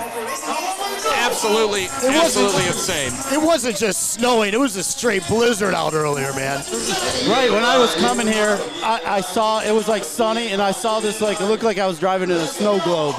And then all of a sudden it was snowing like hell, and then I-96 was a mess, but we made it here. It's a good time. Yeah, I was on the lodge, and the lodge got shut down because somebody spun out and hit the wall. So I had to go get off at Linwood and go all the way down. It was a fun ride down here, but yeah, it's crazy outside. So if you're driving right now, please be safe. Let us know where you get to because we're worried about you. We're concerned today. Yeah, you know what? Everybody, let's have some fun, watch the Super Bowl, make some money today. That's what the Woodward Bet Show is about. So we're going to make some money and have us a good time here, too. Well, speaking of Woodward Bets, I want to talk to you about the prop bets and about some other bets that you thought were pretty good during this. You put an article out earlier in the week on woodwardsports.com. But, yeah, let's take a look at some of these betting lines, and I want to get your take on this. The first one for the prop bets is Joe Burrow passing yards over under 275.5. Yeah, actually, I think the Cincinnati offense is going to struggle mightily today, actually. So I'm going to take a lot of the Cincinnati unders in most of their player props today. I do like the under in the passing yards for Joe Burrow. It's not something that I, put in my top 10, but if you were to ask me one way or another, I think that they're going to struggle mightily today. Yeah, I mean, to me, that's the biggest problem is blocking, right? That's what they're going to have to deal with all day long. So I think I don't know. I know how explosive the Bengals are, though, and, it only takes Jamar Chase could have 275 yards by himself. And he very well could. I was looking at the ESPN stats, and you look at there's a defensive stat that basically the sack rate with the win rate in the Cincinnati offensive line is last in the NFL, and the Rams are first in the NFL. So it's just a huge discrepancy. I think it's a pretty big mismatch that we've seen in a while in the Super Bowl, in my opinion.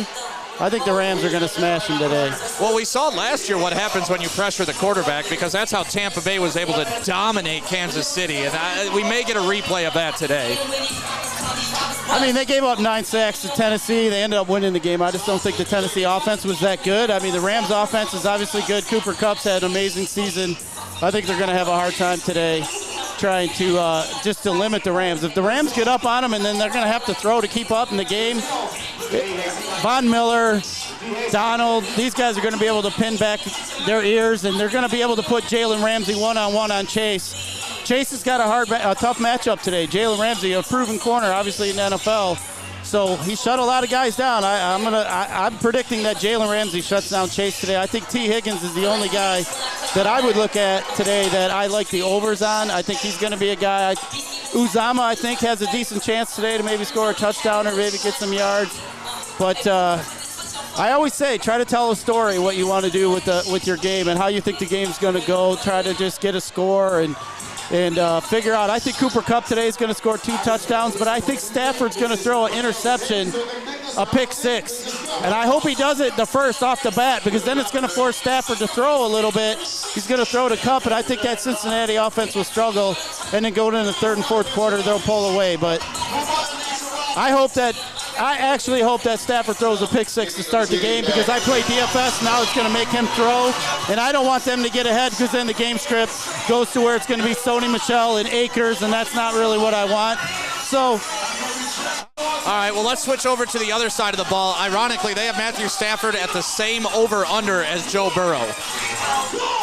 I like the Stafford over because I just believe it's a funnel offense. Akers has not had any over 60 yards pretty much the whole playoff run here. So in my opinion, it's Cooper Kupp, and then once in a while, OBJ. Well, that leads us to Cooper Kupp. For him to score a touchdown, minus 188. Are you taking those odds? Yeah, I actually have him to score 2 touchdowns today at plus 290. Oh, my. Well, why'd you decide to take that? And the first touchdown of the game. I believe he's going to score the first touchdown of the game, and that's 4-1. On the other side, I have Higgins just to pick a Cincinnati guy, but I think Cooper Kupp, I mean, that's his guy. That's who he's going to go to, and I think the Rams will score the first touchdown. If not, like I said, I hope it's a pick 6 for the Bengals. All right, now Anson, this is your boy, Cam Akers, to score a touchdown. You think Akers going to get one today?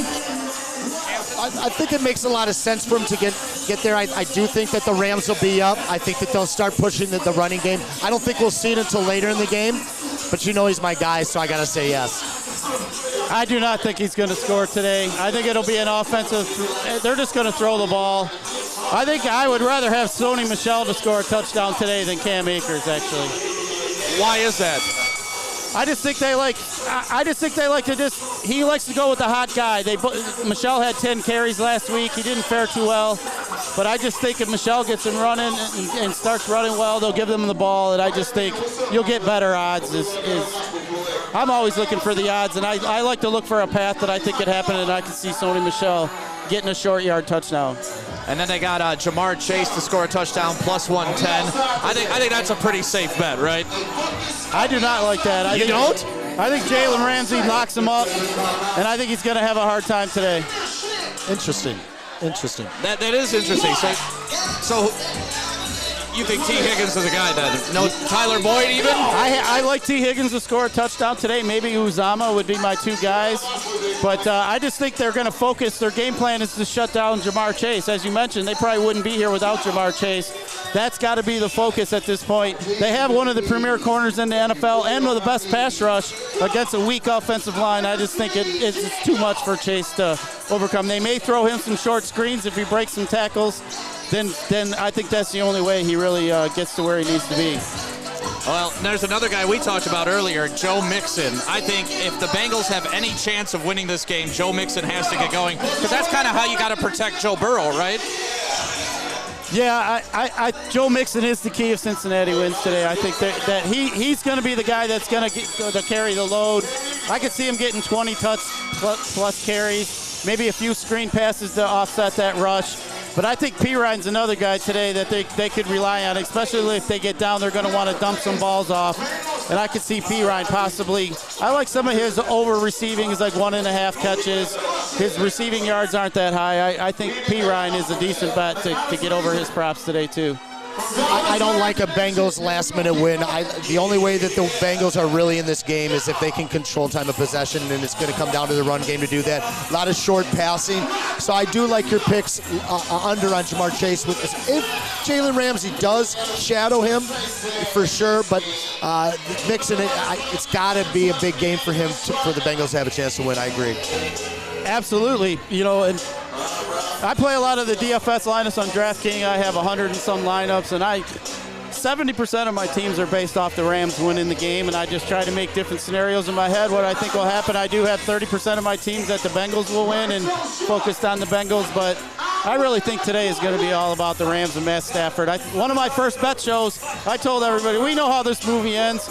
Our princess just left, and now she's going to become the queen and win the title into somewhere else. And you know what? Here we are on the doorstep, but I think it's happening. We're here. They've been here, right? I think you got to earn your stripes. I think the Bengals are just a young team. I still think they're going to get there. I made the bold call that I don't think Patrick Mahomes will get to the Super Bowl for a long time in the AFC. We got Burrow.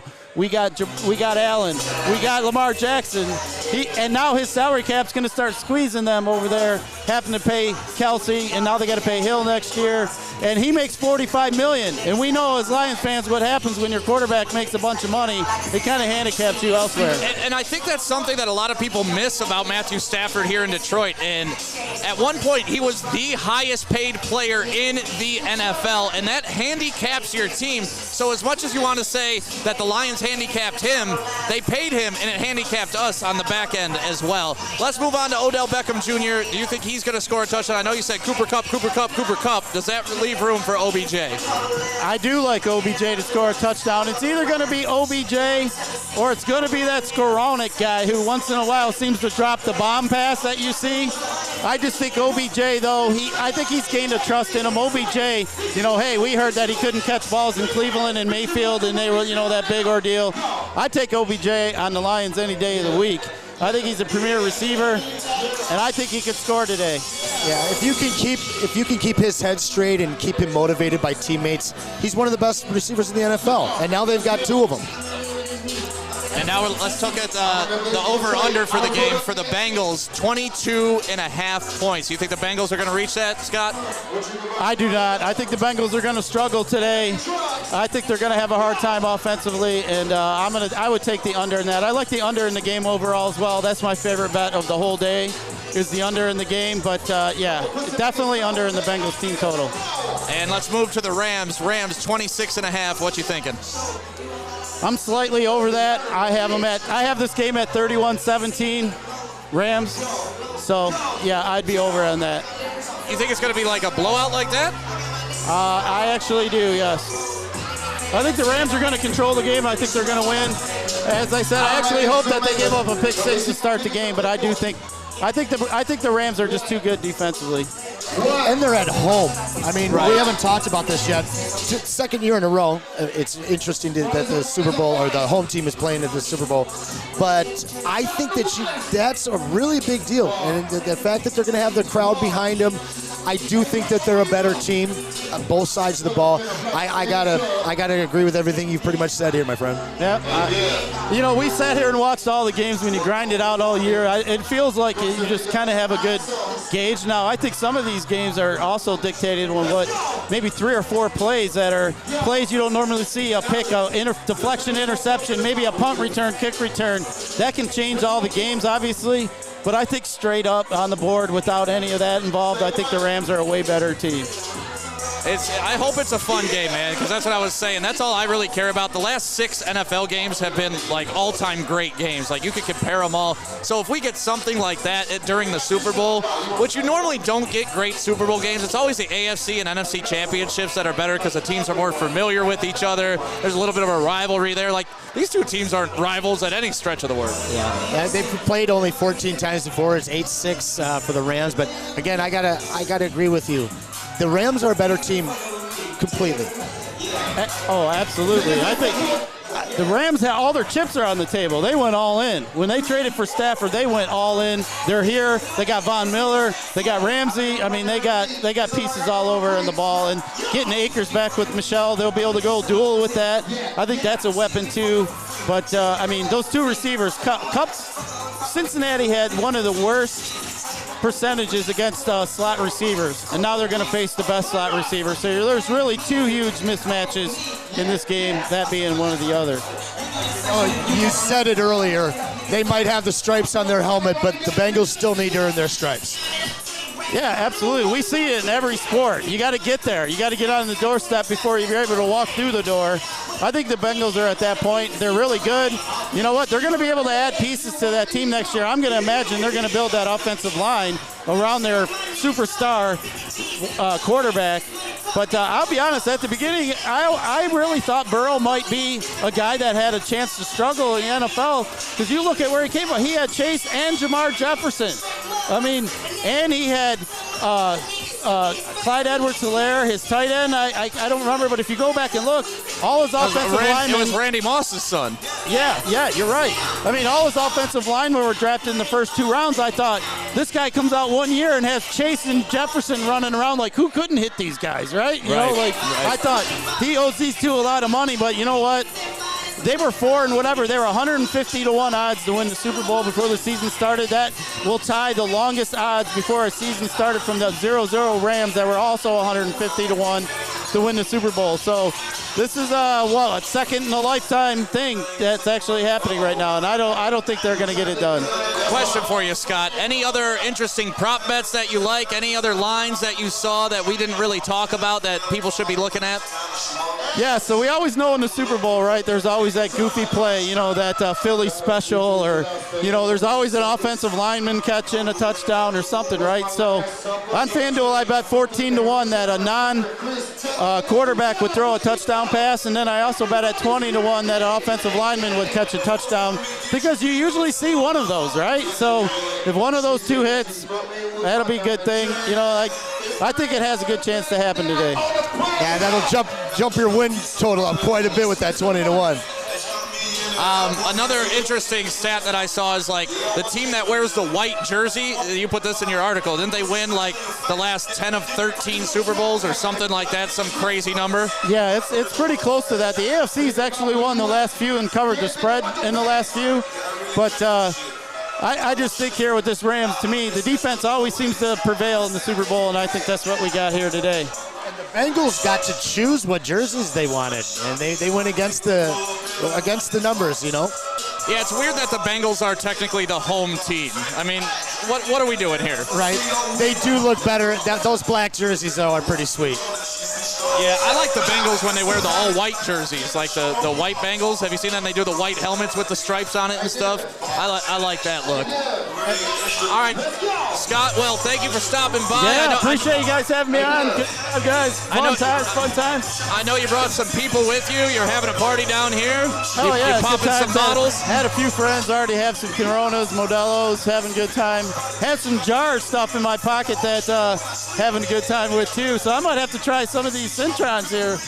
Give them a rip, but I see some over here. I'll have to grab some. Yeah, there's the Cintron ladies right there. Grab that from them, and then get some Gypsy vodka. I mean, it's a big party down here, and it's all thanks to our sponsors, too. And, yeah, you can't forget about Jars Cannabis. Absolutely. It's always a good time. I mean, look, this atmosphere is awesome. I mean, it's either this or I'd be sitting on my couch smelling them chicken wings cooking, but looks like some amazing food's coming out the back. This place doing a good job with the wait staff. They're killing it in here, so glad to go back and join the party. But you guys have a good time. Thanks a lot, Scott. Have a good one. That is Scott from Woodward Bets, which you can watch every day right here on the Woodward Sports Network. And when I say every day, I mean every day. They are on 7 days a week. He does a show on gambling right here on Woodward Sports, and it is it's a great show. It's a great show. Yeah, you can move those up there. But yeah, make sure you watch Woodward Bets on every day, 6 to 7 right here on the Woodward Sports Network, but on the weekends, 9 a.m. to 10 a.m. One of the things that I loved about what he said, and this is something that I try and do at the beginning of the fantasy season, is what's the storyline?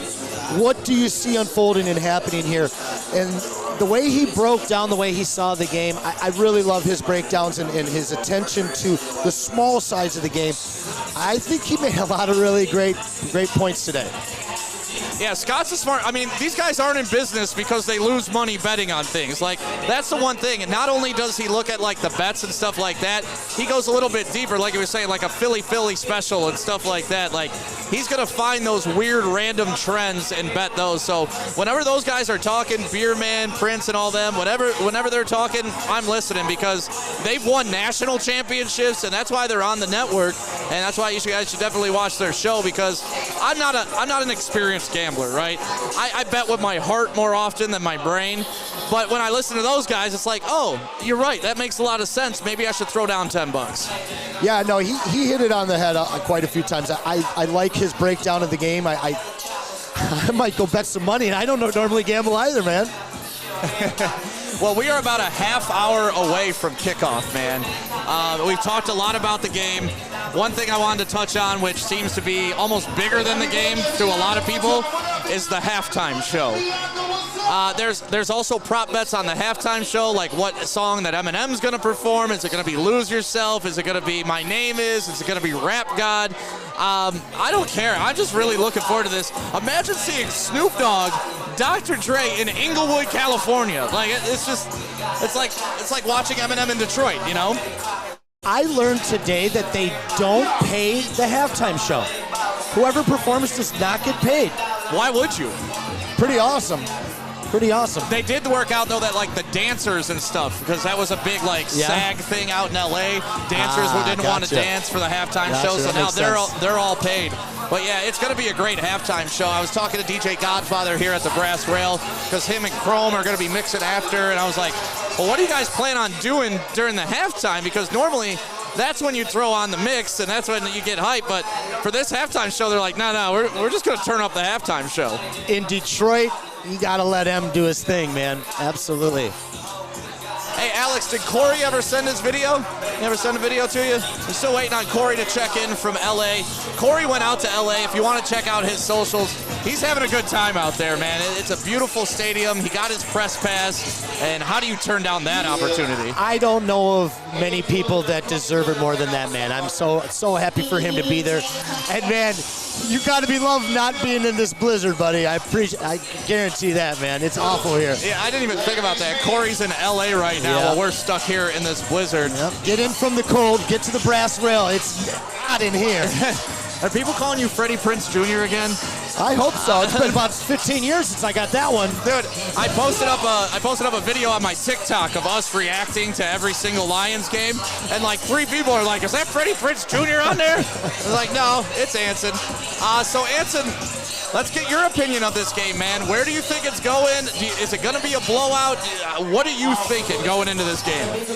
Well, as we just heard, how do you see this thing playing out? What's the storyline? And the storyline, at least from my Detroit perspective, is all about Matt Stafford, the trade that got the Rams over the hump to get back to this game. And really, the indictment of the Lions franchise. And I already said it earlier. I think the curse ends today with a Rams Super Bowl victory. All right. Do you got a score prediction on this? Now, mind you, I'm going to be pulling for the Bengals. I really like the Bengals. I like watching them. Aside from Cam Akers, everybody on their team I prefer. My score prediction, I'm looking at 30-26. Weird score, 30-26. I think it's going to be a close one. I think might be a missed field goals or a missed extra point somewhere. I think it's going to be closer than he had said, but I do think that the Rams come away with the victory, absolutely. All right, yeah, I honestly, I don't know who's going to win this game. We got to see if we get D-Mac over here. I want to hear D-Mac's opinion on this game. Hey, grab D-Mac real quick for us. All right, we'll get him over here. He's over there socializing. When you get D-Mac around a crowd, man, he's a legend. Absolutely, man. Legend for many decades now. Especially here in Detroit. So yeah, big game coming up. The spread on the game has moved. It started out at 3.5, then went to 4.5, favoring obviously the LA Rams. I hope this is a very close game, because if it gets out of control, the NFL has come like such a crescendo at this end. I do not want this game to fall flat of what they've given us over the past couple weeks. Yeah, that would be rough. It's the way that this thing's been narrated, I guess, up to this stage. We need a really great game. You've got this old guy that everybody's pulling for, finally getting a chance. You got this new young face of the NFL. We need a really great game here. But I saw that the number was at 4, the spread, and I would love to see a 30-26 push for Vegas. Oh, God, that would kill them. That would absolutely kill them. And shout out to everybody watching right now on YouTube. Make sure you smash that like button and subscribe to YouTube, to our YouTube. DJ Q in the house. If you don't know, we are live at the Brass Rail, downtown Detroit. This is where we're doing the Stafford Bowl pregame on Woodward Sports. Everybody here is pretty much rooting for Matthew Stafford. I would say like 90%, 95%, right? It might even be bigger than that. I'd be happy to see him win. I'm not going to be mad about it. I'd rather have the 31st pick than the 32nd, and I prefer the Bengals. And we talked about if Matthew Stafford wins this year, obviously he gets it vaulted into a completely different level of Hall of Fame quarterback. We even discussed a top 10 quarterback. Like you and Adam were going in. Like he's going to be better than Troy Aikman if he wins this game. according to that lineup. I don't know. I said better than Marino, but I probably want to pull that one back. Can you pull that graphic back up with the top 10 quarterbacks, the top 20 quarterbacks? Because I like to revisit this conversation for everybody that just joined us on YouTube. Because this right here, I believe this is from NFL.com. They rank the top like 25, 30 quarterbacks. I took the top 15 and then some other recognizable names because I thought like Roethlisberger was important to discuss. Russell Wilson was important to discuss. But yeah, I mean, Adam was here earlier saying that Drew Brees is kind of like the litmus point, right, for Matthew Stafford. Absolutely. When you look at their career numbers, once he retires, Stafford's going to have very comparable numbers to Drew Brees. And then now he's on the same footing as Aaron Rodgers and Drew Brees, both with one championship. But one thing that I can guarantee is that you and I won't argue over whether he's a Hall of Fame quarterback anymore. No, honestly, if he wins, he's a Hall of Fame quarterback. But if he wins, I'm still not putting him top 10 all time. I mean, like, you're passing over Ben Roethlisberger, who has 2, Russell Wilson, who has 2, Troy Aikman, who has 3, Steve Young, who had to take over from Joe Montana, multiple Super Bowls, Brett Favre, multiple Super Bowls. Like, I don't understand how he jumped so high up that list with just 1 Super Bowl win. But he's not retiring after this season. He's going to pour on, even if he never makes it back, he's going to pour on such statistics. It's going to be a long-term debate on whether he's a top 10 quarterback. Now, again, you mentioned it earlier as well. If he gets to that 2 or 3 rings, then you're maybe talking about, is this guy a top 5 quarterback? If he wins 2 rings, I mean, you got to put him above Drew Brees, right? No, I don't put him above Drew Brees, and here's my sole reasoning behind that. Drew Brees went to New Orleans and changed that franchise. Matthew Stafford did not go to L.A. and change that franchise. He went to L.A. and improved the franchise, but they weren't so far in the depths like when Drew got to New Orleans. So that's where I'll give Drew Brees a little bit more of the edge, because to me, Matt, there's a lot of quarterbacks in the league that could be quarterbacking the Rams to where they're at today. Are there a lot of quarterbacks that can quarterback them to a Super Bowl win? No. And that's where the difference is going to be. To me, this is the make or break point for the Matthew Stafford conversation. We've had all the hyperbole leading up into it. You have everybody jumping on that bandwagon. And he really, to me, hasn't done anything yet. He's gotten them to where I thought they would get to. Now, where he has to get them to is over that hump, which he's totally capable of. I honestly think there's no way they should lose this game, and Matthew Stafford will get his flowers afterwards. But the fact that the narrative has gone complete 180 on this guy, when to me it's that old Chris Rock saying, you don't get credit for things you're supposed to do. And what he did this postseason, beating Tom Brady, amazing. Arizona Cardinals, meh. Last game against San Francisco, got lucky on a dropped interception, meh. But he got them there, and I will give him all his credit. But if he wants full credit, this is the time for Matthew Stafford to show him.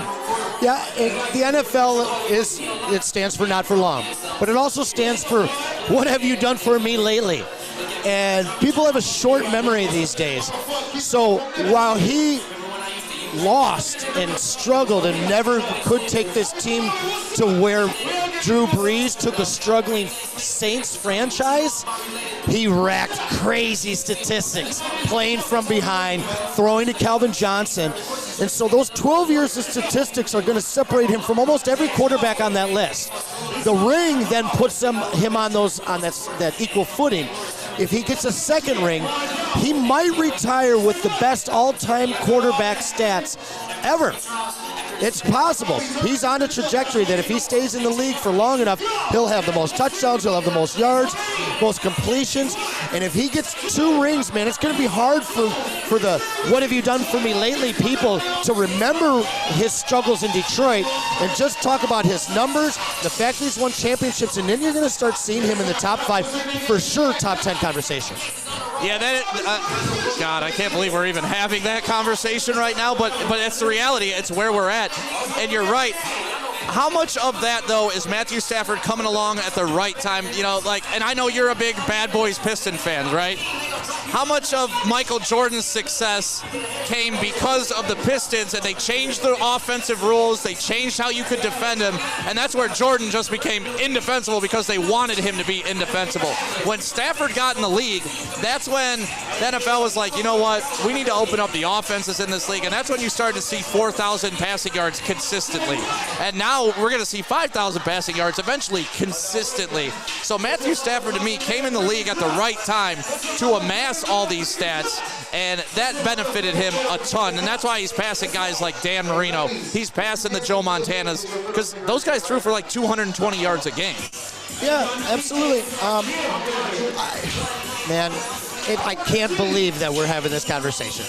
I really can't. But here we are, and Matthew Stafford deserves all the credit. I want to know, everybody in the chat right now, do you think Matthew Stafford is a Hall of Famer either right now or once he wins a Super Bowl today? I want to know, and make sure you hit that like button. I got to hit the ex-girlfriend narrative again here, okay? It's all about timing, you know? If the timing isn't right, you can see somebody that you think is terrible leave a bad timing, bad, unhealthy situation and head to that perfect timing thing. And you are right. Not only did he have the right timing for the change to where the offense is, you know, putting up these gaudy numbers, but now he's got the timing to be the preferred choice of a team that's all in, willing to spend everything that they have to put him in a position to win a championship. Let's get into the MVP candidate right now, okay? Who do you think is the MVP of this Super Bowl? You sure you want me to say it? I mean, I'm pretty sure I can predict what you're going to say, but you can go ahead and say it to make it official and put it on tape. Sorry, Lion Nation, but Matt Stafford's going to probably win today, and then he's probably taking that hardware home as the MVP as well. Yeah, I just got a text that like the quarterback wins MVP like 90% of the time. Yeah. It might be Jesse Bates III when he picks off Stafford 3 times today. I wouldn't mind seeing that, but most likely I think that we're going to be seeing Stafford raising a couple trophies today, my friend. That number 99 right there, to me, if the Rams win the Super Bowl, that guy will be the MVP. If they win the Super Bowl, that means he's in the backfield causing havoc all day on Joe Burrow. He's getting sacks. He's disruptive. And if, let's say he walks away with like 3 sacks in this game, I would love to see a defensive player get the MVP for the Rams if they win. Yeah, it's going to be tough for a guy at that position, because even if he gets 2 sacks, is that going to be enough to eclipse 120 yards receiving and a touchdown for Cooper Kupp, or 300 yards?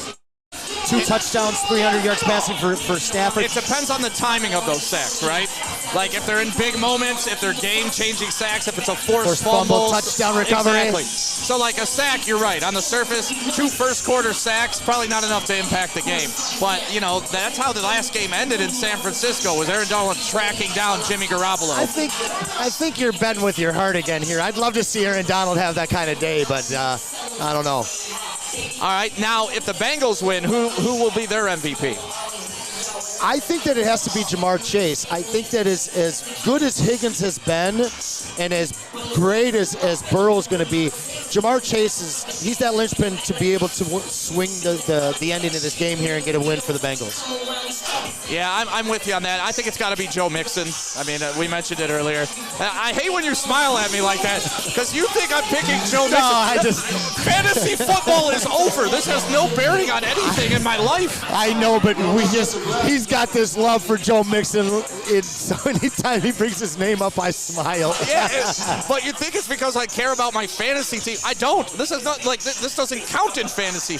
No, Joe Mixon has to be the man for them to have a game. If they don't run the ball, they can't pass the ball. If they can't pass the ball, it's going to be a long-ass day. And I agree. It's something that I brought up earlier as well.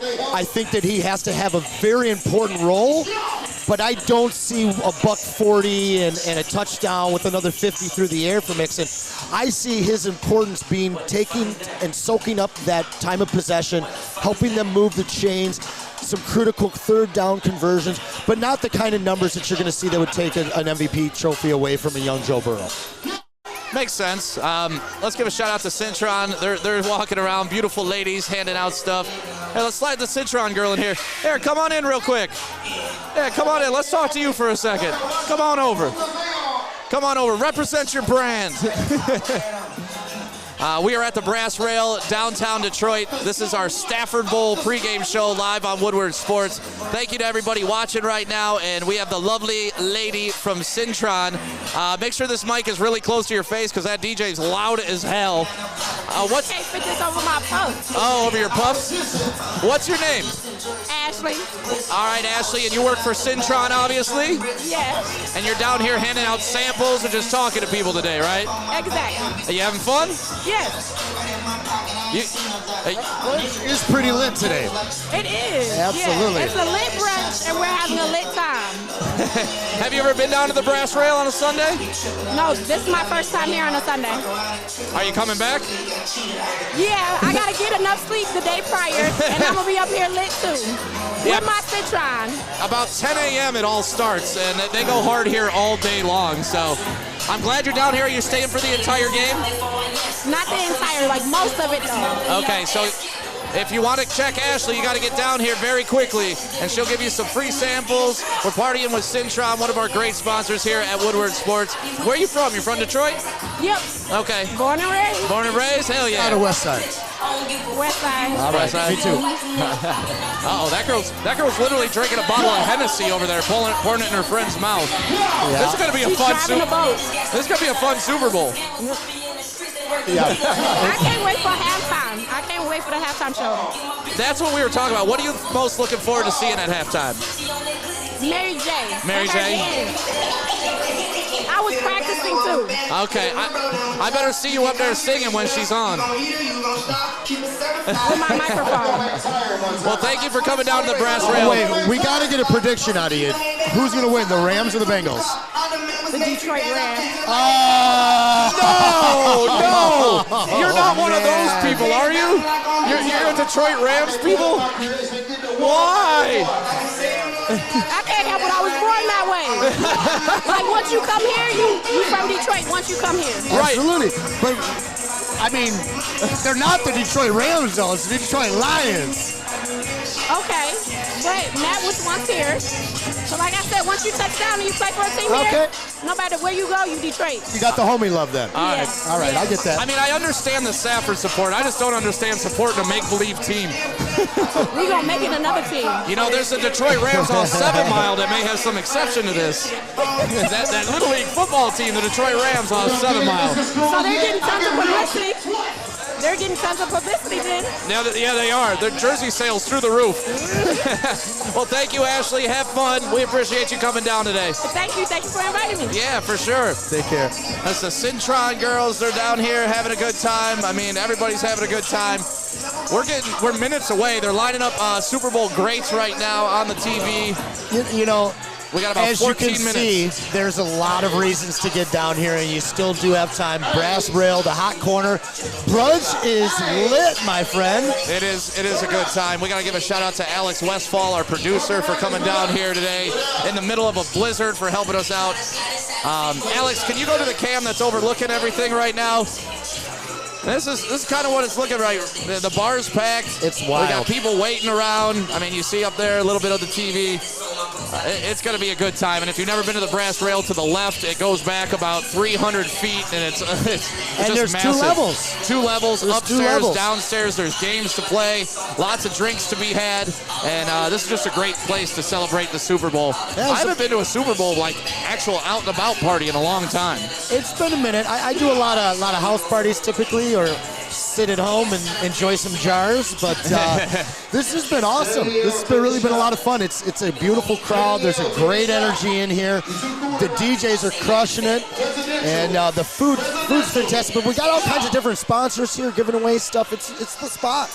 Yeah, it's a lot of fun, and I want to thank DJ Godfather, Chrome, and everybody for having us down here. Oh, Joey Namath is here. Joey's here. I didn't think he was coming. All right. Oh, we got to get Joey over here. Let's go, Joey. Make him in. Yeah, get him in the middle here. No, okay. Come on, Joey. I didn't think Joey was going to come, but he had a birthday party to go to, and now he showed up, and in the middle there, baby. Are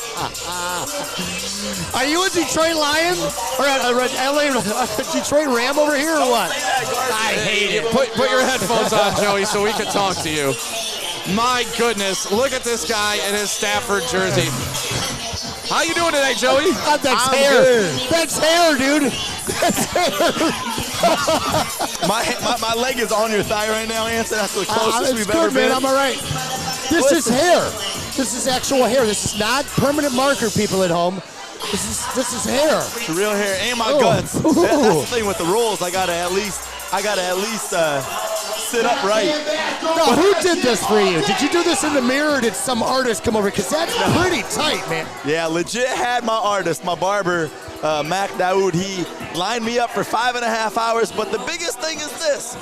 Walking through the city in this snowstorm, I was doing it shirtless. I didn't even bring my jacket. I didn't even bring my coat or t-shirt, none of that stuff. I'm walking shirtless all day. People are looking at me like I'm crazy. Why? Why? Because Stafford's a Ram, bro. That's why. Hey, you know what I should have done? I should have got Detroit Rams on here. No. I would not be your friend if you did that.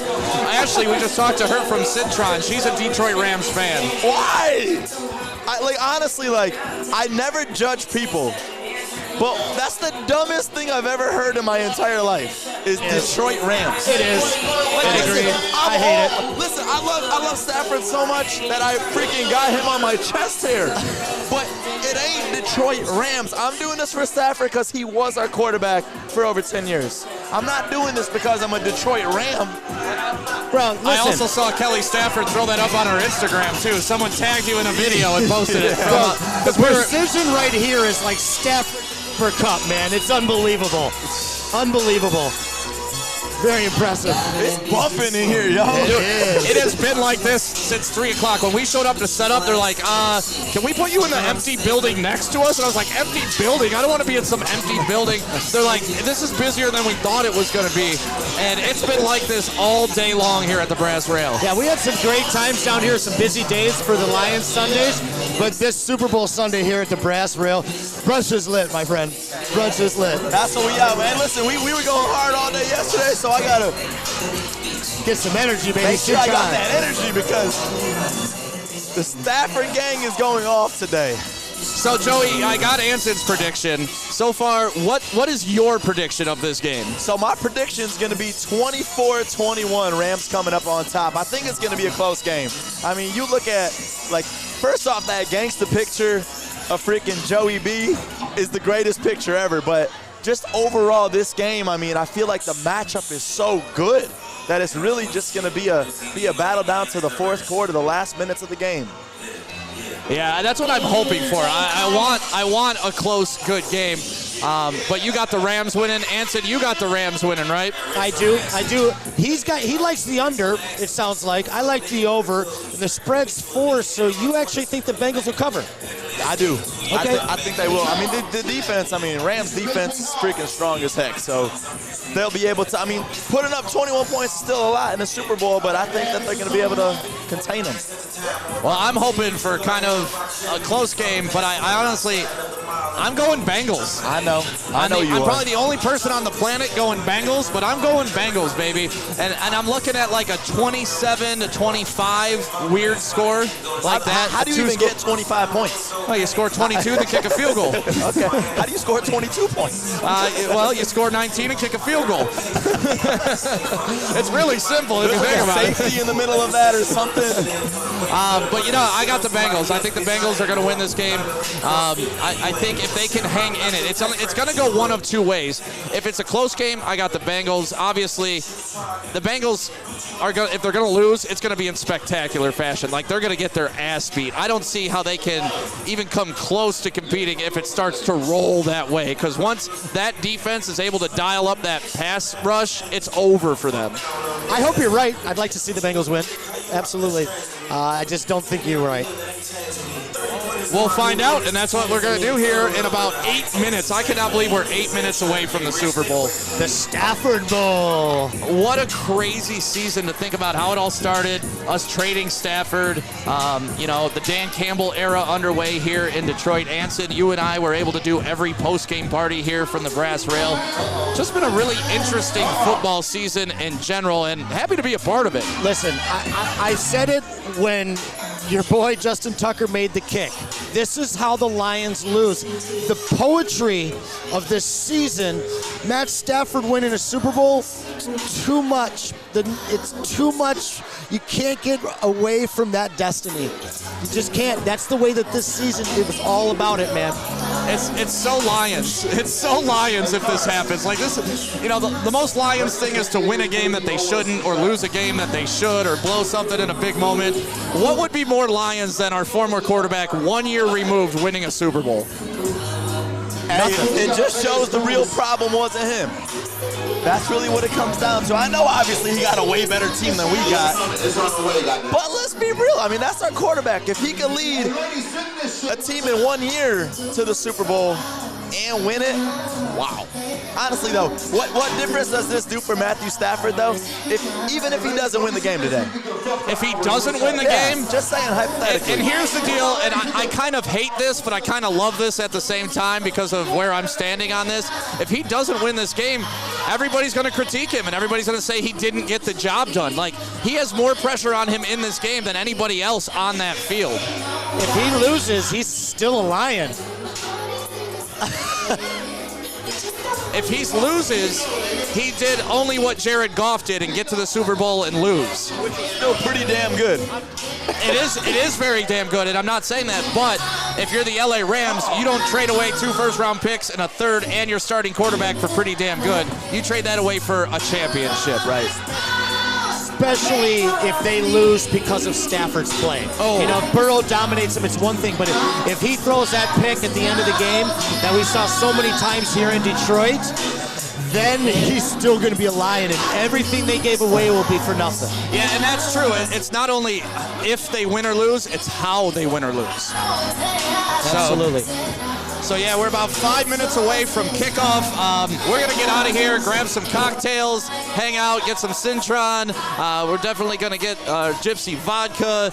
We got Planet Fitness here handing out some towels and doing some fun stuff. So it's going to be a fun day. They need those towels with all that snow out there. That's the one thing I realized. They need all the towels to keep themselves dry. Yeah, just started snowing again in downtown Detroit.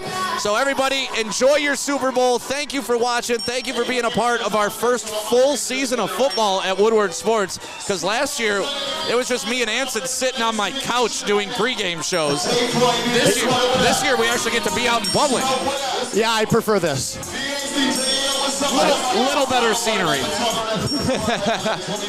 So you guys have a great Super Bowl. Hopefully your team wins. I'm rooting for the Bengals. These guys are rooting for the Rams.